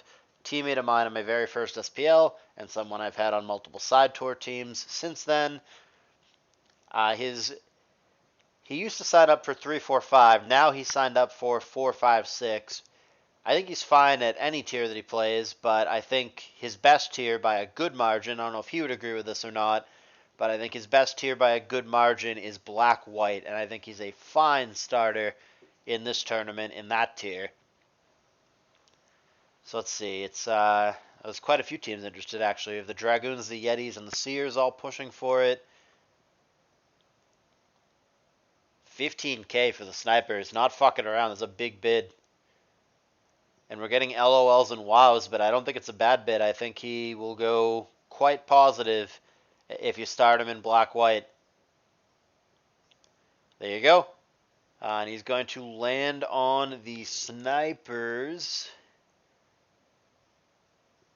What are they going to do with him, though? He just paid 15K. Is it... they're going to pick black-white? Is that the plan? Is it that and you pick black-white? I guess you could put him in Oros and pick that. You could also just have Zavara be a sub. Interesting. Not clear what the plan is there, but they have a pretty flexible team. Their tiers are just lined up really weird, but a couple of these guys like Zavara, Jonks, a Hero's Destiny, you can put in a few different places. So we'll see what they end up doing. I'm very curious what tier they end up picking. I'm very curious how they see their team, because it very well might be pretty different from the way I see their team. Pace is someone that I didn't put down. Same shit. I know the name, seen him before, yada yada, but am not 100% clear on where he stands in these tiers.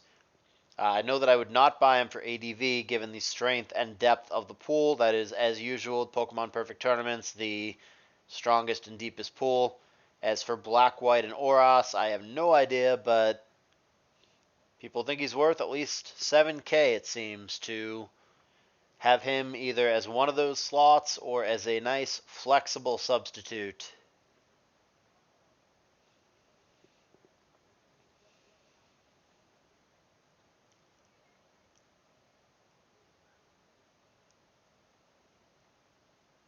Okay. 8K. 8.5. Seers and Dragoons, the two teams remaining here. 9K for Dragoons. Okay, so Black, White, and Oros. Let's see. I don't know how good Hag is, but maybe they'll play Pace over Hag, I guess. If he ends up there. You clearly don't play him over Monai and Black, White, and then you clearly don't play him over Phoenix and ADV, so if you're spending 10K or more, he's probably not a sub, he's probably a starter, so that would make me think that he is going to be their Black-White starter over Hag if the Dragoons land him. Would be my best guess. But it has long since been a two-horse race. It is only the Dragoons and the Seers that are interested here. 12K for the Dragoons.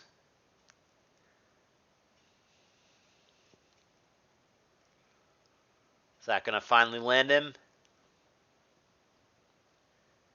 Yeah, 12K gets it done. I'm going to assume that is their Oros starter, and this guy Hag here, who I am not all that familiar with, is going to be one of their subs, is the way that I view their team.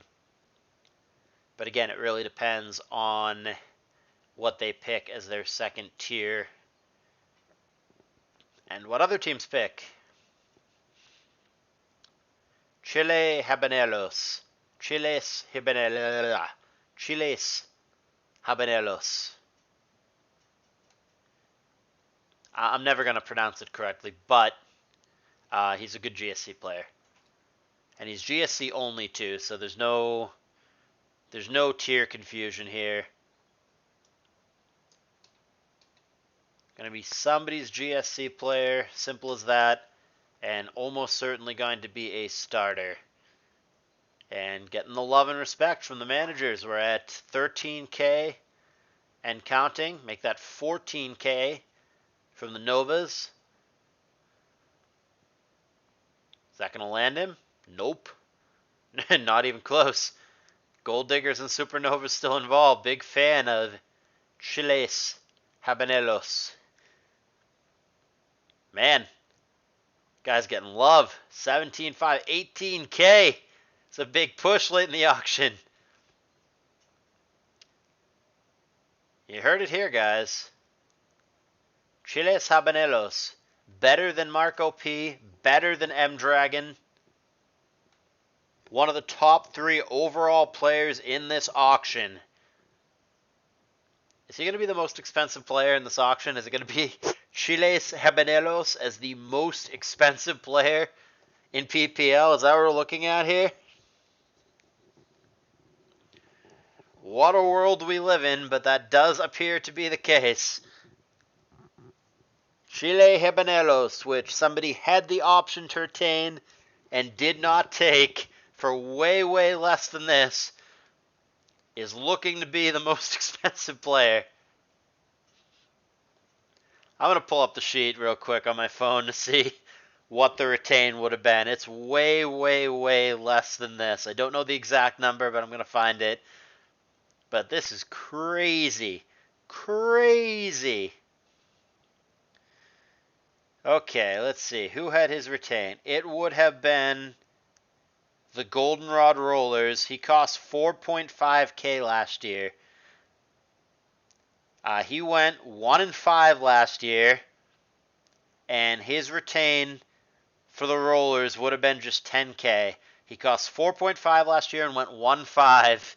And here we are a year later for a whopping 25.5K to the Cinnabar Pyros.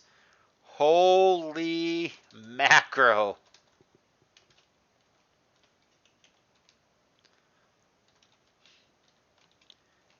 I don't even. I mean, that's. He went for 4.5 and he went 1-5 last year. What should happen after one does that? Let me tell you. 25.5K. I believe the most expensive player in the auction. What a wild video this is going to be. And Cherry Bomb just goes for a cool 5K. Way worse. 20K and change worse than Chiles Habaneros, apparently. Supernovas actually need GSC, so there is a Cherry Bong for your GSC pleasure.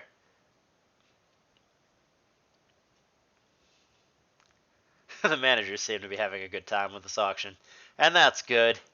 It's all in good fun, everybody.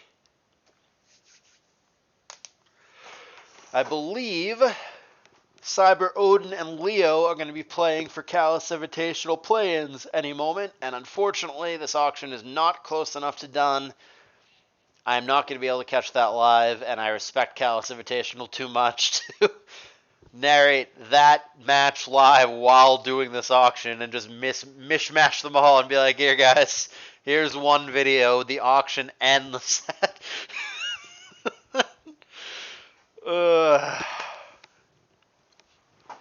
More milk.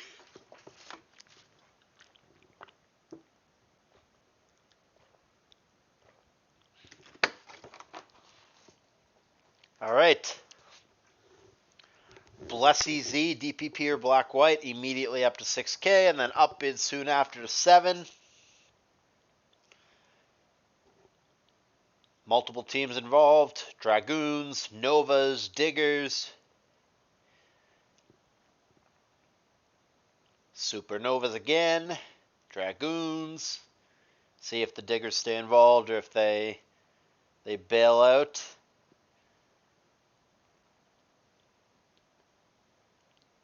Is 11 the magic number? Nope, now the Yetis are dipping in. Multiple people interested in our boy Blessy Z.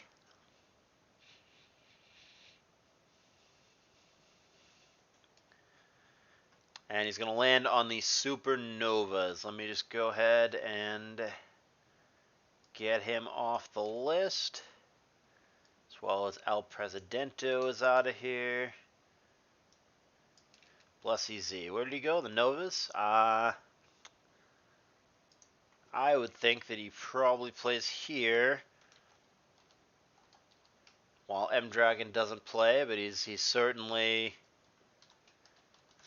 an option here as well. They very well may go double black white or DPP. I think those are fine options. Actually, they could go black white or RBY, depending on how reliable you find M Dragon, because Ebola plus M Dragon as their RBY is actually insane, and then you just throw Bless Easy into black white. So I think that's a totally viable strategy as well. Pretty strong for the Novas. Okay, here comes 16-bit. He signed up for other stuff, but realistically, I think he should only be selected for DPP. Go ahead and get him off the list here. And El Presidento. And we'll see where it goes. Does anybody still need DPP? I think most teams at this point. Does Sears really have this few players? Did I miss somebody? No, the Sears really do have very few players, but everybody but the Sears seems to be largely filled out. Gold Diggers could use a tier or two as well, but I don't think the 16-bit doesn't help them. They already have at least 3 players who really know DPP. They definitely don't need more help there. But it seems to be the Sears and the Rollers who are most interested in the services of 16-bit. And the Rollers looking to land him for 8K. And that'll get it done. So I think he's just a sub. I guess Zern could be the sub. I'm going to put it like that for now, but I think he's just a sub. And I'm not clear what the double tier is for this team. You could do ADV or GSC with Jester plus Niche Max and be fine. Here's Cousin, who I think is a great buy for this tour. He should be relatively cheap. Nice flexible ADV or Oros option. Can fill the second slot for either one. Immediate up to 6, which I don't actually hate. Maybe I would have up to 5 instead of 6. You have the option to put him anywhere, but I don't actually know if he plays other tiers, so maybe that flexibility is not that important. But it doesn't matter because we're going up even higher. Gold Digger's willing to pay at least 7K to get Cousin here. Gold Diggers I don't know is the team that really needs him, but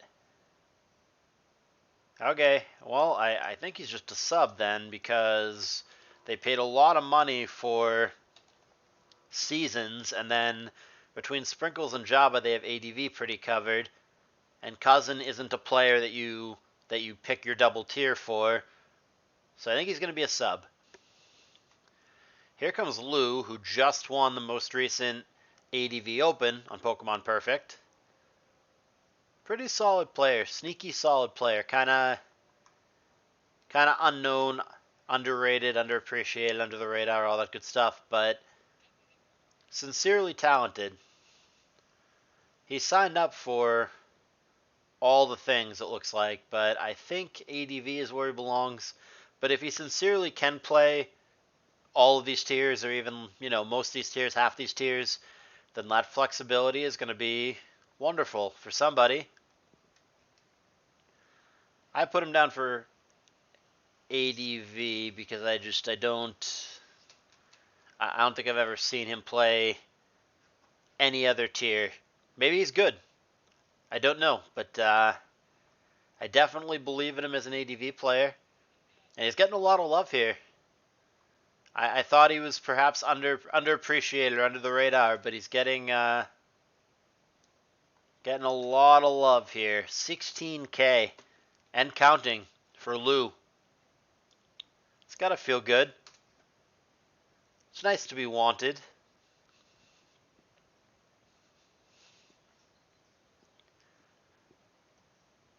Leo Odin should be playing by now, are they not?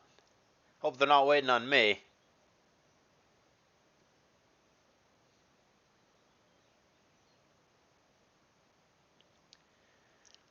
I guess they haven't started yet, but should be any time. Lou for 18K, which is a huge amount, is going to end up with the Supernovas, which I'm not clear what the plan is there. I guess I'm going to put him here, but he could easily end up somewhere other than ADV. I'm not clear what their double tier is. A lot of talent here, but I'm not clear what they're going to pick for their double or how they're going to distribute that. Definitely a team to keep an eye on. Definitely a lot of talent on that squad. And now Heike, who I like a lot. Really friendly French guy who I've had the pleasure of working with on a couple of team tours. He's also a huge donor over the years to Calais Invitational. In fact, he's the biggest all-time combined donor, throwing in hundreds most years. He's been fantastic, and I'm a big Heike fan. Really like the guy, and very happy to see him get picked up here. We're going to say that he's going to play some black-white for the Sears here, and I think he'll be a fine addition. Now the Pyros are going to go for Plague Von Karma. Is that just 3K for her? Nope. Going to dip in there for the Sears. Sears don't need black-white, or don't need RBY. Yeah, they really don't need RBY. And apparently the Pyros weren't actually interested. They were just trying to draw money out of the other teams because they don't upbid at all. So it's going to be the Sears. That, unfortunately, is not a super useful buy for them because they already have two black-white only players. So unless Fur for Felix dip or has some kind of problem, there's really not a ton of use here. The only time Plague is going to get to play is if one of these guys can't. Or if it's playoffs and you like move Felix to ADV or something, which even then doesn't make a lot of sense because you have McBurn Endel. And then, or I guess if they pick RBY and they go against another team that also picked RBY and you need 3 RBY players, you play Plague. But I think that was an awkward bid for Splash, and I think that was a bad buy. Not that Plague is a bad player, because she's not. I think it was a bad buy because she just doesn't fit the team. What do you do with her? When does she realistically play on this team? Felix and Furf are only RBY. So where does she fit in? You can't even flex those guys somewhere else. And Plague is also RBY, so it's not like you could throw Plague Von Karma in whatever, GSC or something. With all 3 of these players, Felix, Furf, and Plague, they're only RBY. Now Plague is under 5K, so you can technically put her wherever you want, but I believe she only plays RBY. I can't imagine, that you'd randomly throw her into Oros or something. I don't think she plays that tier. Interesting. Like I said, maybe they were trying to upbid and they weren't actually intending to buy her there, but they got stuck with her, and I don't think they're going to find a lot of use for her, unfortunately. But we'll see. We have Enzo Nana coming down for Black, White, and Oros. Okay. And immediately jumped up to 6 for the Gold Diggers. What do they need? I think they need a couple things. Black, White, Oros. Well, 6K gets it done, so I'm going to assume that he's here. But maybe it'll be L numbers. Either or. One of them plays, one of them's a sub. Certainly a weird draft for TLTK. He spent half the time disconnected and apparently doesn't know that L numbers is not Mel numbers. And it's just going awkward over there. Tension hand. There's tension in my hand. Or something to that effect. DPP or black white. And looks like he's going to be a sub for the Snipers. Tension hand. Did I spell that right? I think I did. Okay. Tension hand, and Heike. There's still some good players in this. Yeah, I still have some people on my list that I'd be that I'd be totally happy to have as one of my lower end starters or as a very strong sub. I think there's still value to be gained here.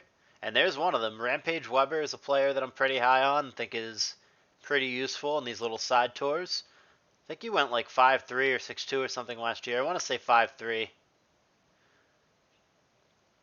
And he is not going to be able to flex around, but he signed up for 4 different tiers, so it's probably good enough. Gold Diggers, what do they need? They need, well, RBY is his best tier, so could be an option. Last RBY says shortage. Don't know if he actually feels that way, if he's just trying to scare the other managers, but I mean, he's kind of sort of right. There's like Paul, I guess, but yeah, RBY is pretty dry at this point. If you need RBY, this would be the time, and that is a good pickup, I think, for the Gold Diggers. I think he's a player very much worth pushing for at this stage of the auction, and will be a solid RBY contributor. Let me just save this again. Okay, let's look at the price list here.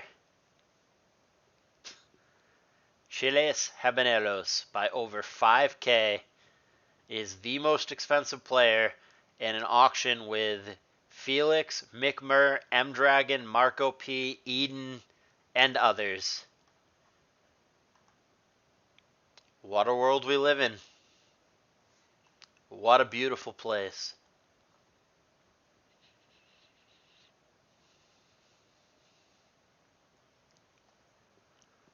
Whose turn? We are waiting on the Yetis, who I don't think desperately need anything, but let me take a look here. I think Xing is a fine nom here. A strong DPP player. Just going to get him for 3K. Way too good for that. Interesting that the Dragoons go to 4. Doesn't seem like a lot of people were interested. You could have just gone 3-5 there. But nope, the Seers are going to dip in here. Xing's pretty good. I don't know who needs DPP, but if you're feeling like you could upgrade your DPP, like maybe over Don't Cry, Thank David, then perhaps this is a good option. Snipers could use them as well if they don't plan on playing a Hero's Destiny in DPP, but the Snipers do not seem to be interested. They're not one of the teams bidding. We've got the Dragoons, Diggers, and Seers as the teams pushing here.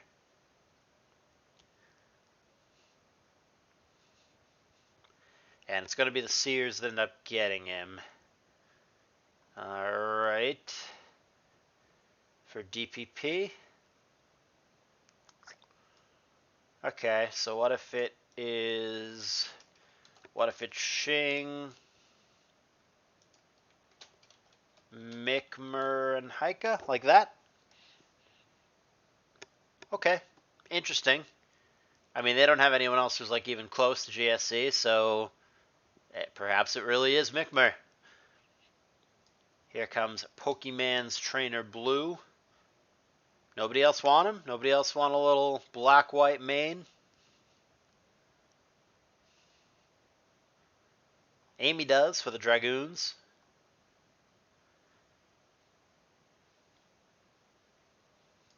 Okay, I'm going to assume that that is a sub.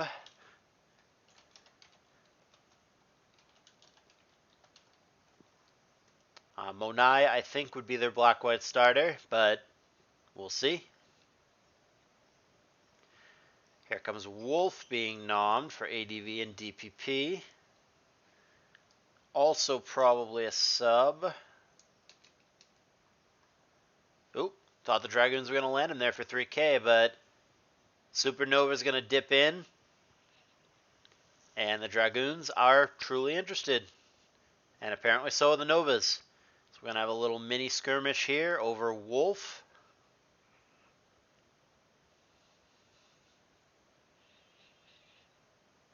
$5K get it done?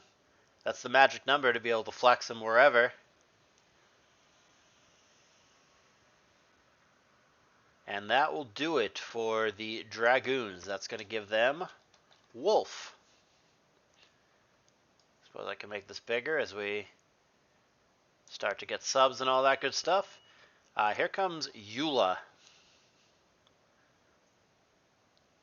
This is someone I do not have on my list and have not even little, in fact, zero familiarity with. This is unfortunately someone that I just don't, I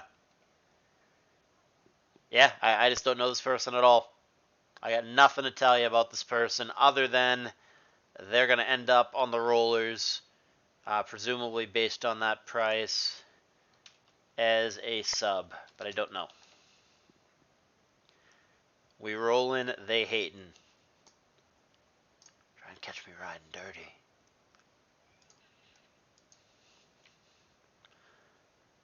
Oh, I didn't even know he signed up. Okay.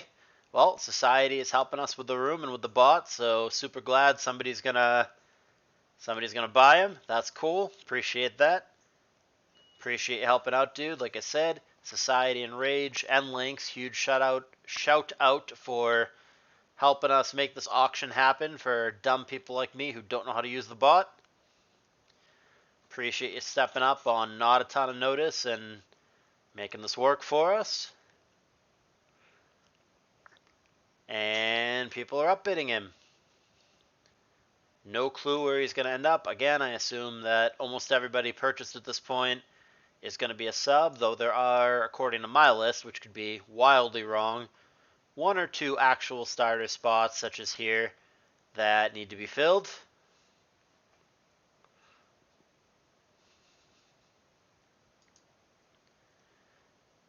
Also, Leo and Cyber Odin for CI6 play-ins was supposed to start 18 minutes ago, but it has not.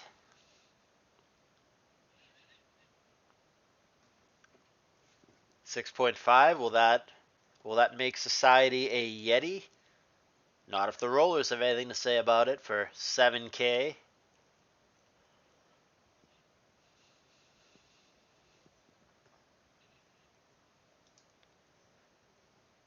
He was about to be a roller. Shortage came in at the last second here. Roy Stop Roar, or This Game is Esports. And he is going to end up a Yeti. Aww.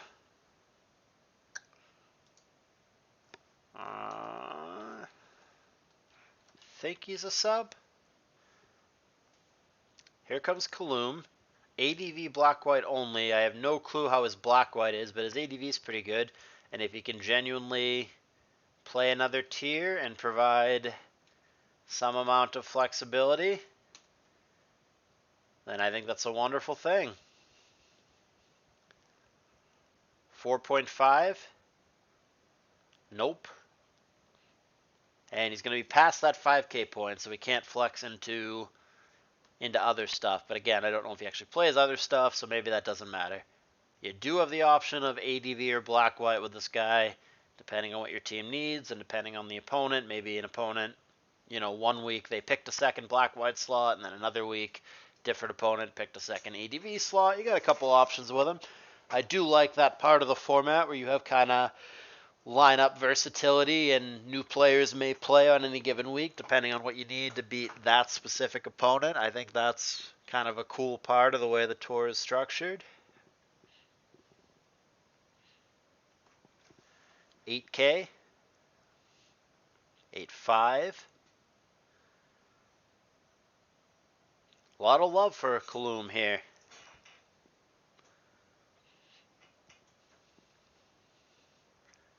There's 9. Yeah, I mean, I guess at this point the pools are starting to run a little drier and some teams still have money to burn. Got to spend it somewhere.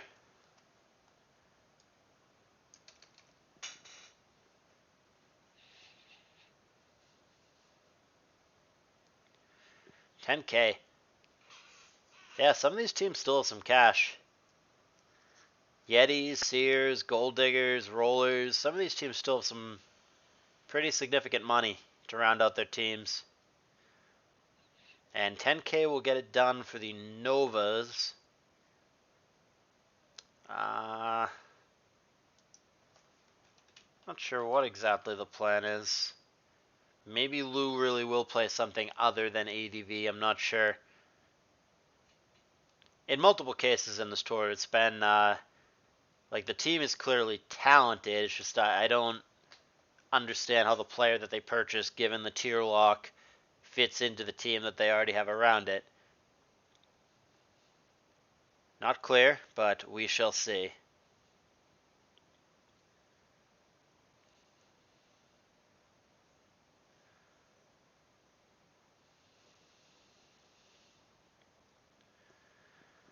Typical bastard to the snipers without anyone contesting that.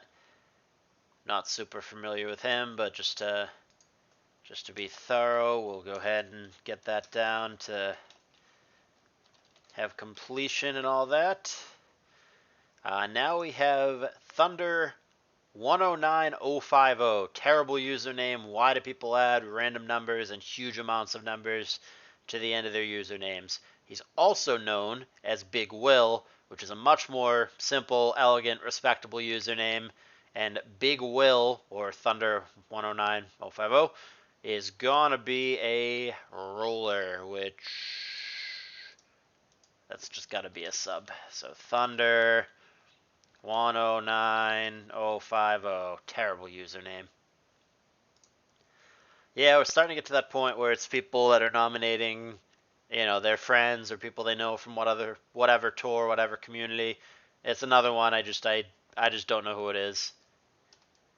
But they've got Wick helping out on their bench.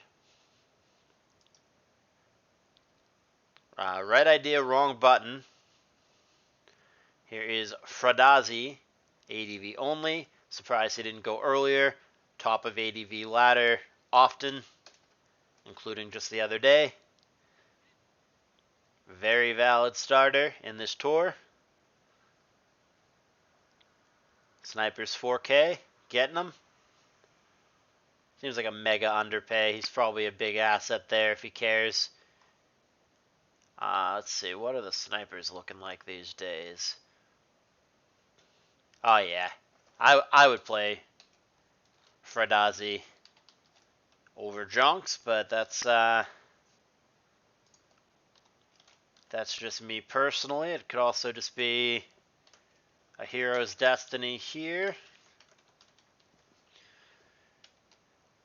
Curious what they're going to pick. Like I said, their tiers just fall in weird places, but they do have some flexibility in the middle of the lineup.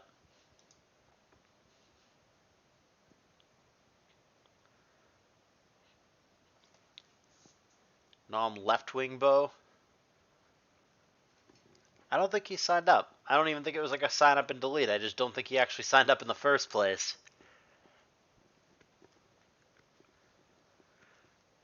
Well, the snipers are done. That's their full team.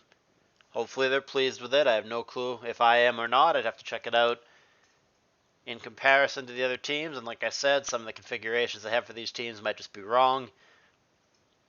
But here comes D's cast forms for the Novas, and nobody going to contest that. So D's cast forms is going to be over there.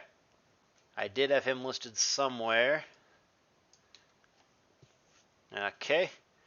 Here's Omi for the Gold Diggers. Don't know him. But, oh, no, he's not going to be a Gold Digger. Looked like it was about to drop. But Gold Digger's back up to 4, and then Roller's apparently coming in with 5. Diggers with 5.5. Man, stop the presses. Omi. He's in demand. More than I thought. 6K. Also, I don't know what the plan is for the Gold Diggers for GSC. And I don't know if you have a lot of good options for that at this point either. That's going to be an awkward slot for them. I guess you just grab Drogba in Shenhua. That's what's left, and you make it work. And they pray that they never come across another team that has selected GSC.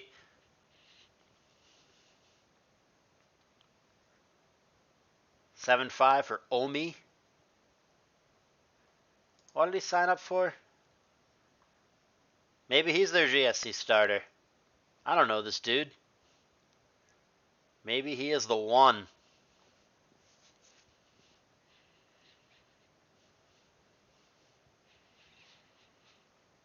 Gold Diggers and Rollers are going hard. They are determined to get this guy.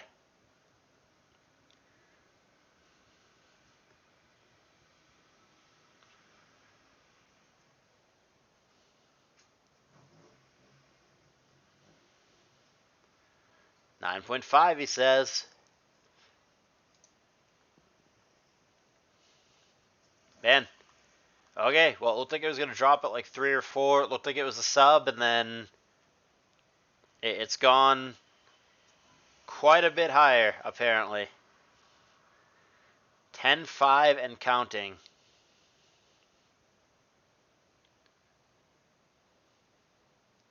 And 11. They're not messing around. They want this guy. They want him. They need him. They gotta have him. 12K Rollers. 12.5 Gold Diggers. Who the fuck is this guy?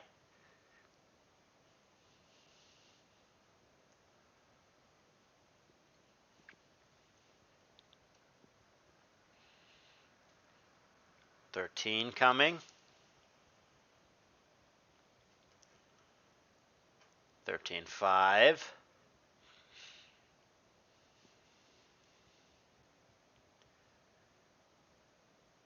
I'm going to assume that if he lands on the Gold Diggers, which he's seemingly going to be, I guess that is their GSC starter. I have no clue who this dude is, but they need GSC, and if you're paying that amount of money, then you're committing. So here we go. It is Omi, their GSC starter. And here's the guy that I would have gone after as their GSC starter. Drogba in Shenhua. Chinese individual, I believe. Or perhaps he's ethnically Chinese and he lives in America. I'm not sure. But I believe he is Chinese. I believe he plays for, or even manages Team China, if I recall correctly. Rollers have an interest, as do the Sears. I think we're just fighting over subs at this point. I don't think either team needs the player. Let's see. Rollers. Yeah, Rollers are fine on GSC. I'm not clear what they're intending on picking as their tier, but they're totally fine. They have GSC double covered if they need to. And then the Sears, they could maybe use some GSC help. They're relying only on Mi'kmaq right now, and apparently they need Oros too.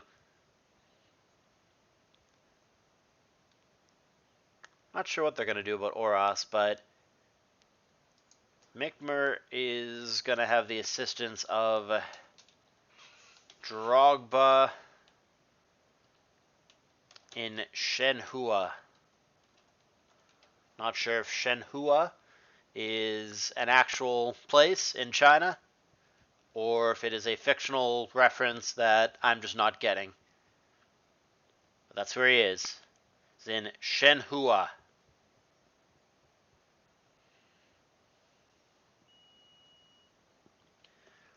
Lavam. I don't know who that is either, but he's a Dragoon. Lavam. What did he sign up for? 236? Sure. Why not?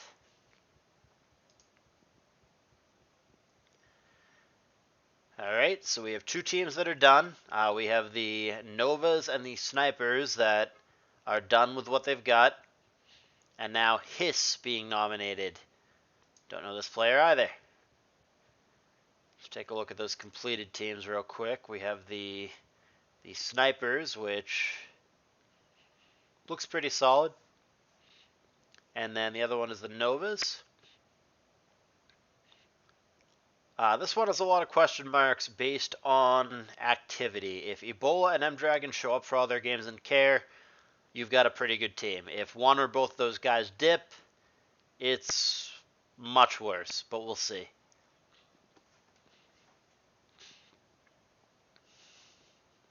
Hiss apparently getting some love. This is Oros only, not familiar with this player.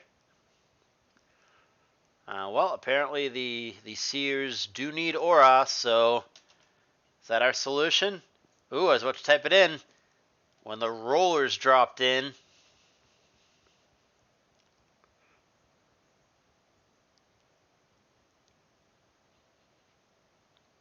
Okay, and the Seers do come back. Because I was going to say, what's their plan for Oros at this point? Starting to run pretty thin, and as far as I can tell, they still don't have an Oros starter. I don't even think they purchased a player who signed up for Oros. So they're going to have to figure something out. Options are getting pretty thin in the Oros department. And Drogba did get purchased. Alright, there's Hiss to the Rollers, which is interesting because Oros only. I mean, you could just move Eden to black-white and put Hiss there. That's fine. Ikaishi for the Yetis. Duh. I don't know this player either. But black-white or Oros only, and the Yetis seem to want this player as a sub. As do the Rollers. Man, Yetis have so much money, though. They also still need players. They only have fucking 7, but they can just buy whoever they want. They have an overwhelming amount of money at this point. Anybody in the pool that they want, good luck fighting with them right now.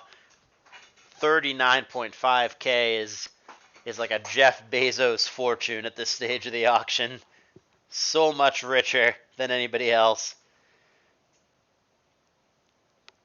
You're never going to beat them in this bidding war. I mean, you can do what you got to do and probably keep up bidding them and make them pay more, but never going to win.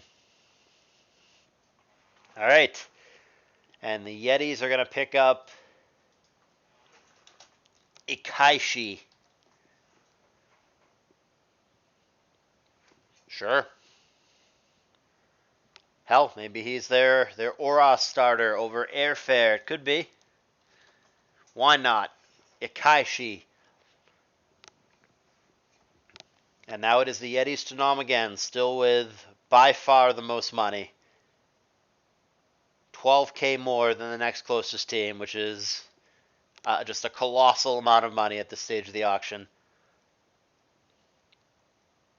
Gimmick, like gimmick, or maybe it's pronounced Gimmick. Another player that I have never heard of in my life prior to seeing his name in the signups for this tour. What'd they sign up for? DPP and Oros. Yeah, I mean, the Yetis and the Rollers are back and forth quite a bit, but again, just you can't compete with the Yetis and their fat stacks of cash at the moment. Also, 35 minutes late, Leo and Odin have still not started. Not clear what the plan is with that.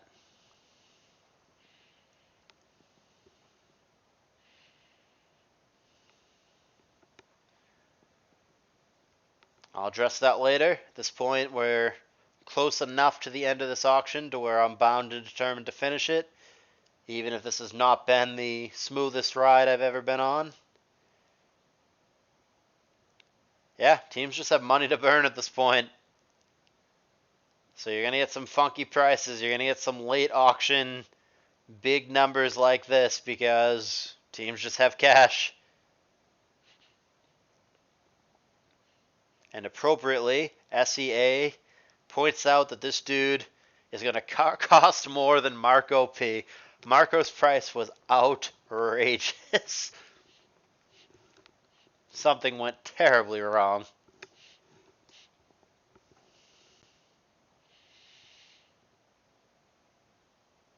Who is this dude?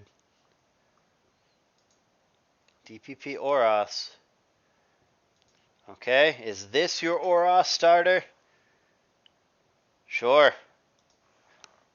That's what we're going to go with. Don't know if it's right or wrong, but you have won yourself a GMIC.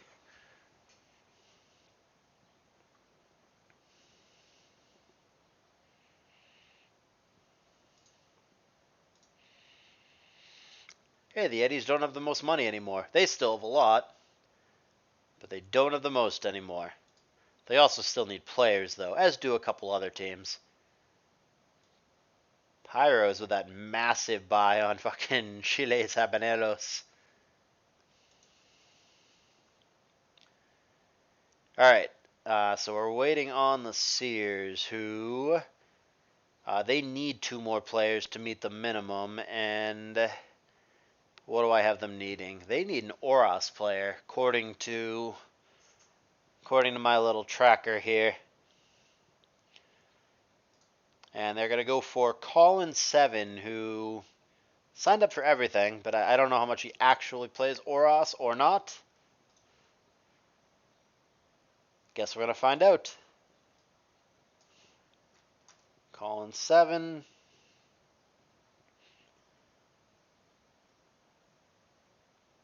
Rollers, Diggers, Dragoons all have an interest as well. It isn't just the Sears. Strong 6K push for the Rollers. Rollers are good, right? They don't actually need... yeah, they're already at the minimum number of players, so they're just picking up anyone they think can help their team, any subs, whatever, but they don't actually need anybody at this point. And the Rollers, I'm going to assume that he's a sub, but there's Colin 7. Okay. The 918th. Apparently plays RBY and DPP, but I would view him as ADV only. But hell, if he's someone that you're comfortable flexing into other tiers in a tour that very much appreciates flexibility, then there ain't nothing wrong with that. And he's getting shown some love here. He's worth at least 7.5 to somebody.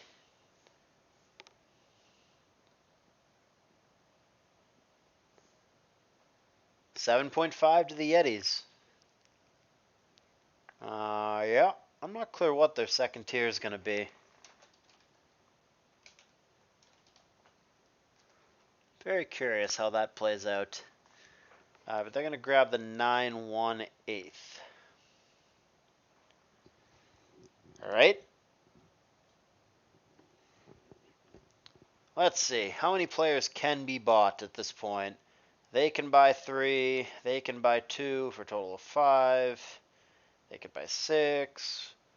Yeah, there's still room to buy damn close to the entirety of what's left in the pool. There's only 27 players left. Gonna kind of feel... that's one of the problems. It's way better when there's, 250 people and it ends up, over 100 people don't get picked. You can go, hey, it happens, it's tough, blah, blah. But it's going to feel really crappy for, like, the 10 people who don't get picked. I really do sympathize with those people. It doesn't feel good.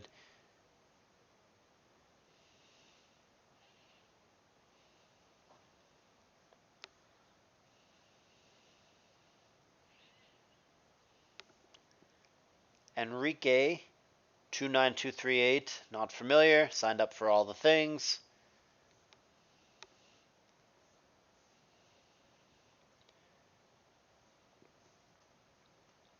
And people are willing to spend money. I like the Sears team as a whole, mostly. Maybe if Felix doesn't give a shit, then this team is kind of lacking, but I still am not clear what their plan for Oros is, and you're pretty damn low on options at this point. The Pyros are going to pick up Enrique. I think he's a sub, but I don't know what their double tier is either, since they're waiting so long to finalize their roster. Enrique 29238. Okay.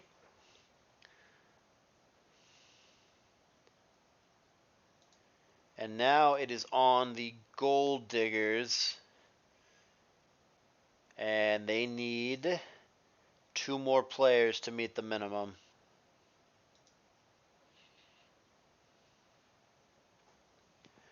There's 3 different teams that are all below, or 4 different teams that are all below the minimum. The minimum is 11 per team, so the Yetis need 1, Seers need 2, Pyros need 3, and then the Diggers need 2.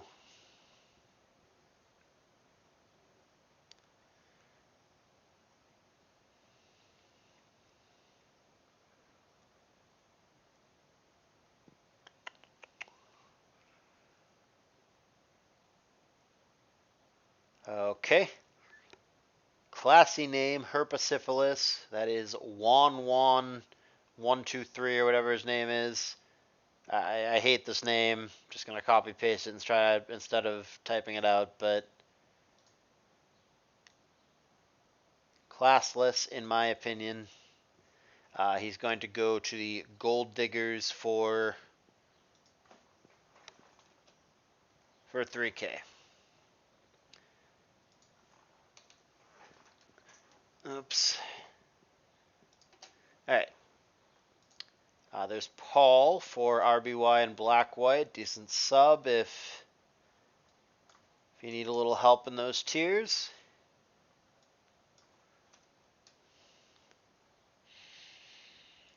And apparently the Dragoons need 10K worth of help there. Hell, 10.5 if you really want. Why would you bother with 10? You really want them just up to 10.5. All right, good enough. Dragoons are going to be done. That's their last player. They have a lot of subs. They have a pretty large lineup there. Pollux is going to be their last player. So we have 1, 2, 3 teams that are done. And at the same time, we have multiple teams that still need to buy more than 1 player before they're even at the minimum of what is allowed. Like I said, which is a minimum of 11 per team. Duguo, not familiar.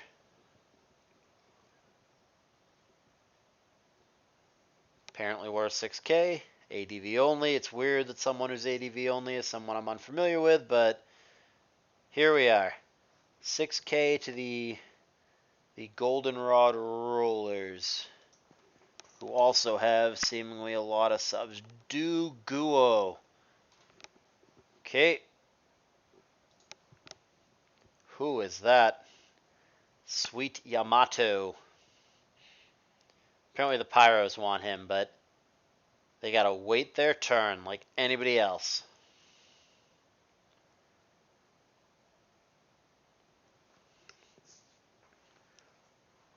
Waiting on the Gold Diggers here. Let's see, how much money is left in this auction? 1 player, plus 3 is 4, plus another 3 is 7, plus another 2 is 9, and then that could buy 6. So at most, 15 more players can be bought out of the 23 remaining. Imagine there being 8 left at the end and you're one of them. I hope that doesn't happen. Yasuke, an Oros player for the Gold Diggers. Where are the Gold Diggers? There they are. They have picked up Yasuke.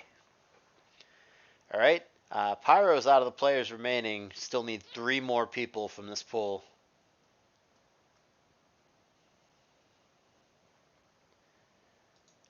Kind of slim pickings left at this point. Here's the entirety of what's left. You have to pick 3 of these. And Shoot is going to be their selection. Black, White, or Oros for Shoot. Going to get picked up by the Seers instead.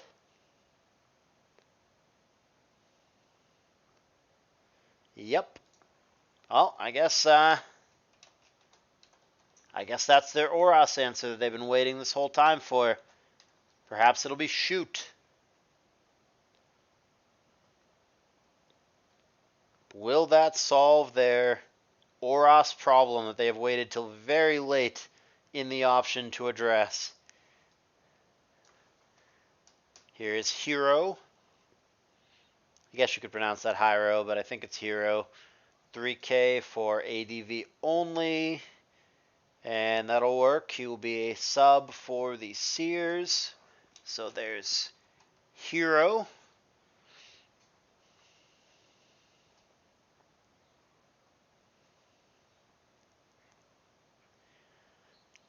Winding down. Only enough money in this auction, assuming everybody sticks to the bare minimum. Only enough money for 12 more total players.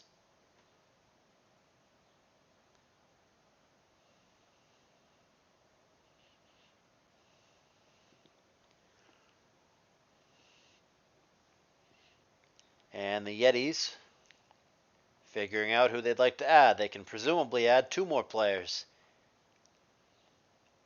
I'm really surprised people haven't grabbed Churylix yet. I think he's good. I think he's better than a lot of the players that have been purchased. And I think Khalif Guest is also a totally passable sub in this tour. Shoot. Okay. We're going to get Pinorska, who's ADV DPP. Sears thinking maybe they'd like a little Pinorska in their life. And the Gold Diggers agree. And then the other player that I have listed is Simeon, who you guys may know as Kara. She recently got 1,500 for the first time on the ADV ladder. Proud of her, happy for her. Good job in that. The Gold Diggers are going to add Pinorska. Okay.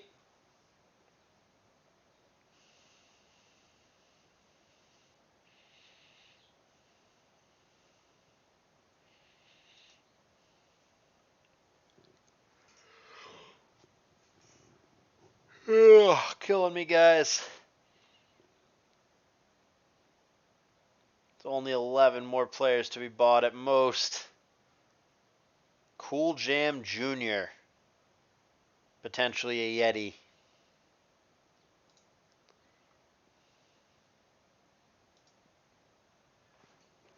He's a Yeti.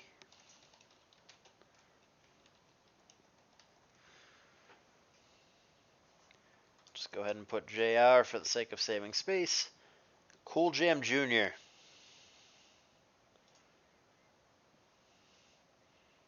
Churylix. Like I said, I'm surprised he wasn't nommed earlier. I think he's a good player.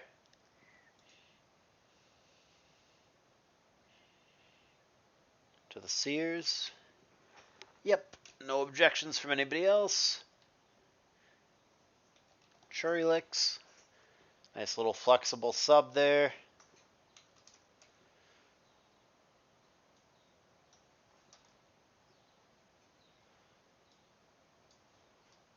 Come on, guys, nitty gritty. Green tea, 570.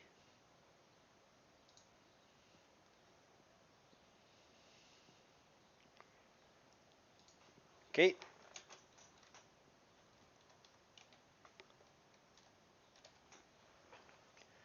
Pyros still need 2 players just to meet the minimum. Everybody else at least has the option to stop here if they would like to. Here comes Agent Kev.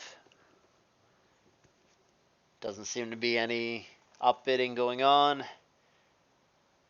Okay, Agent Kev to the Gold Diggers. Still not done. Can still buy 3, 4, 7 players. One of which is going to be Destroying Potato. That's a username. And apparently this man is worthy of an upbid.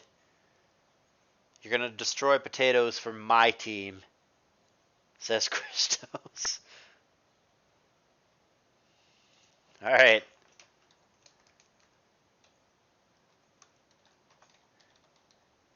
Destroying Potato. I guess it's all one word. Whatever. Destroying Potato. Shaman King Arsu, like Aura, maybe Orsu. ADV option for the rollers. Shaman King Orsu. Okay.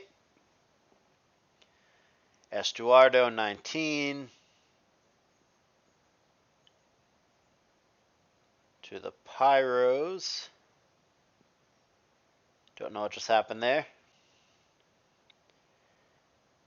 Okay, Estuardo 19 to the Pyros.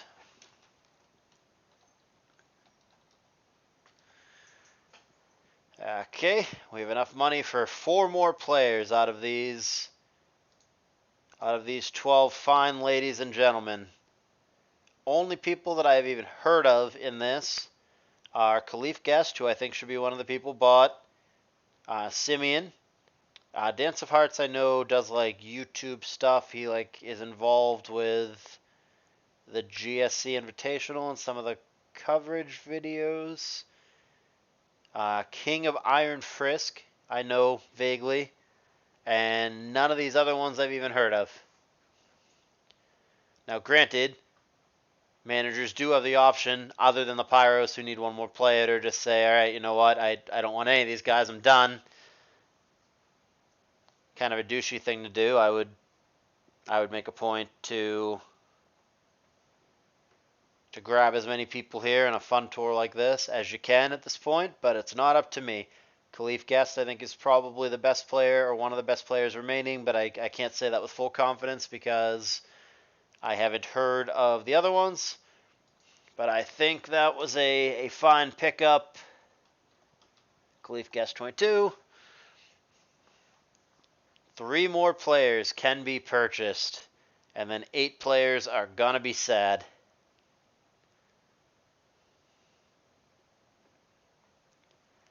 Final 3. Who is it gonna be? Sears can buy 2. Pyros must buy 1.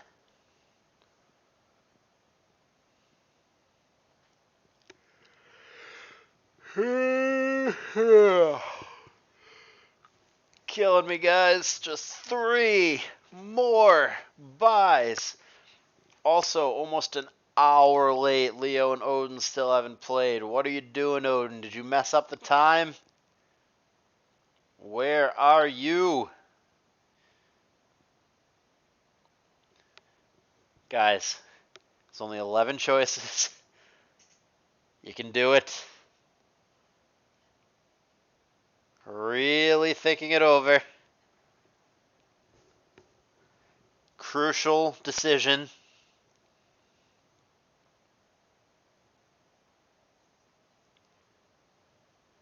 I know you can do it.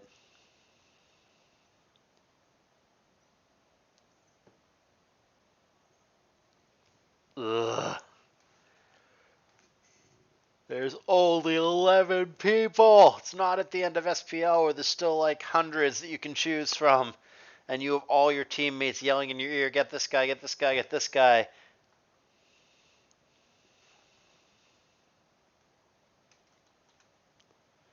We're not lagging.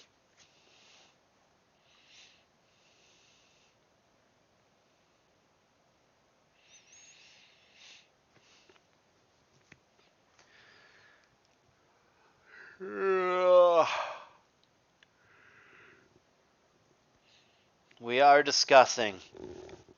Are you discussing the fact that there's only 11 players and I doubt you've heard of more than half of these? Maybe that's half the fun.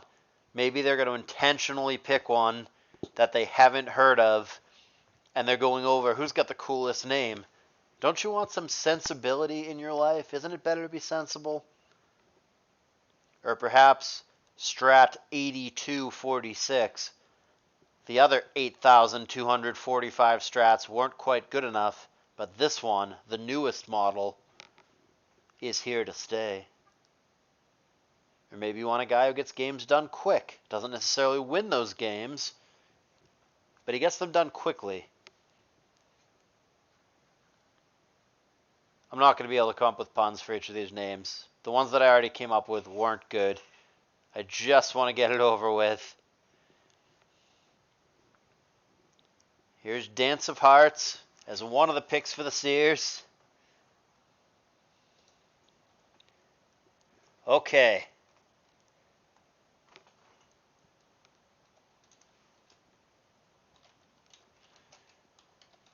Final player for the Pyros.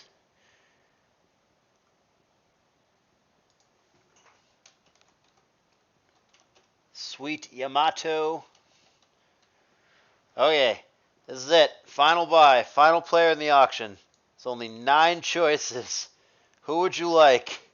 Who's the lucky one? Is it Idle CN, Simeon, Sensibility, VZR, Hydreigon the Child, Strat 8246, Quick, Dim Sung, or King of Iron Frisk? Gonna be Idle CN for the Saffron Sears.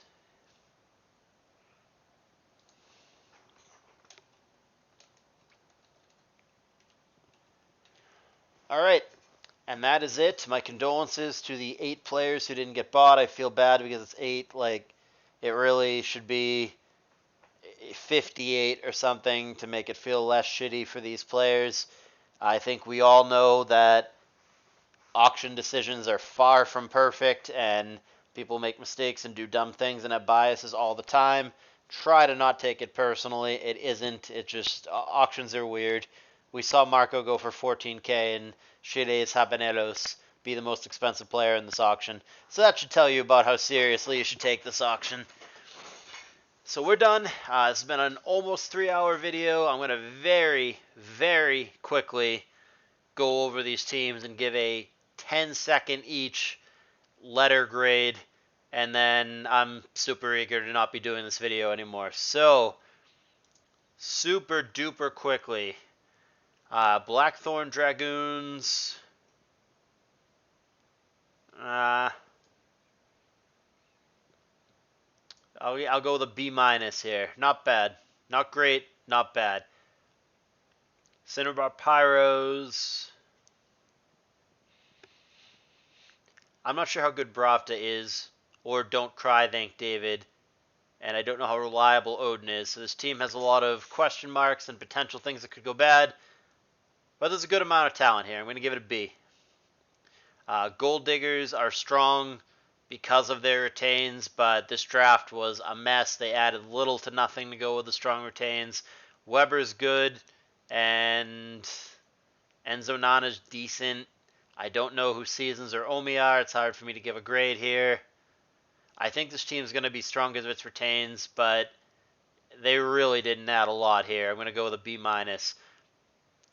Snipers, I think, have a lot of talent. This is one of the better teams. Their tiers fell in a weird way, but I think this team is good. We're going to go with, this has got to be better than the other teams so far. We're going to give them a B+. The Goldenrod Rollers here, let's see. This team's pretty solid too, I think. It's flexible too. Yeah, this is a good squad. I'm going to give this one also a B+. I think the Rollers look good. The Supernovas here. A lot of talent. Amir is a sweaty tryhard. Blessy Z is a lot better than people think he is. Blues and Lou are good. Cherry Bung is good. Yeah, this is a good one. This looks like one of the stronger teams for me. I'm going to go with an A- for the Supernovas. I think they had a good draft. The Sears also look good if they pick RBY, and I think they should. Felix plus Furf is going to be huge for them. Mickmer's good. Endel's good. Shing is good. I think Shoot is better than his price. They've got a lot of flexibility in the back. I think that the Sears are also an A minus. Another good draft. And then we have the Yetis. Johnny's really good, though he doesn't appear to be playing ADV unless they double up on that. So it's a little bit awkward. TC is one of the stronger RBYs, but he can't GSC into playoffs. Crystal ADV is going to do just fine. I don't know who basically anybody on their bench is, and I don't know who GMIC is either. This team looks reasonable, but not world-beating to me. We're going to go with a B+. And those are my minimal effort thoughts on all the teams. Once we see actual lineups and once we see what tiers are picked, we'll have a better idea. But that is all for this video. I appreciate you guys. Thank you for watching. Gonna go shoot myself.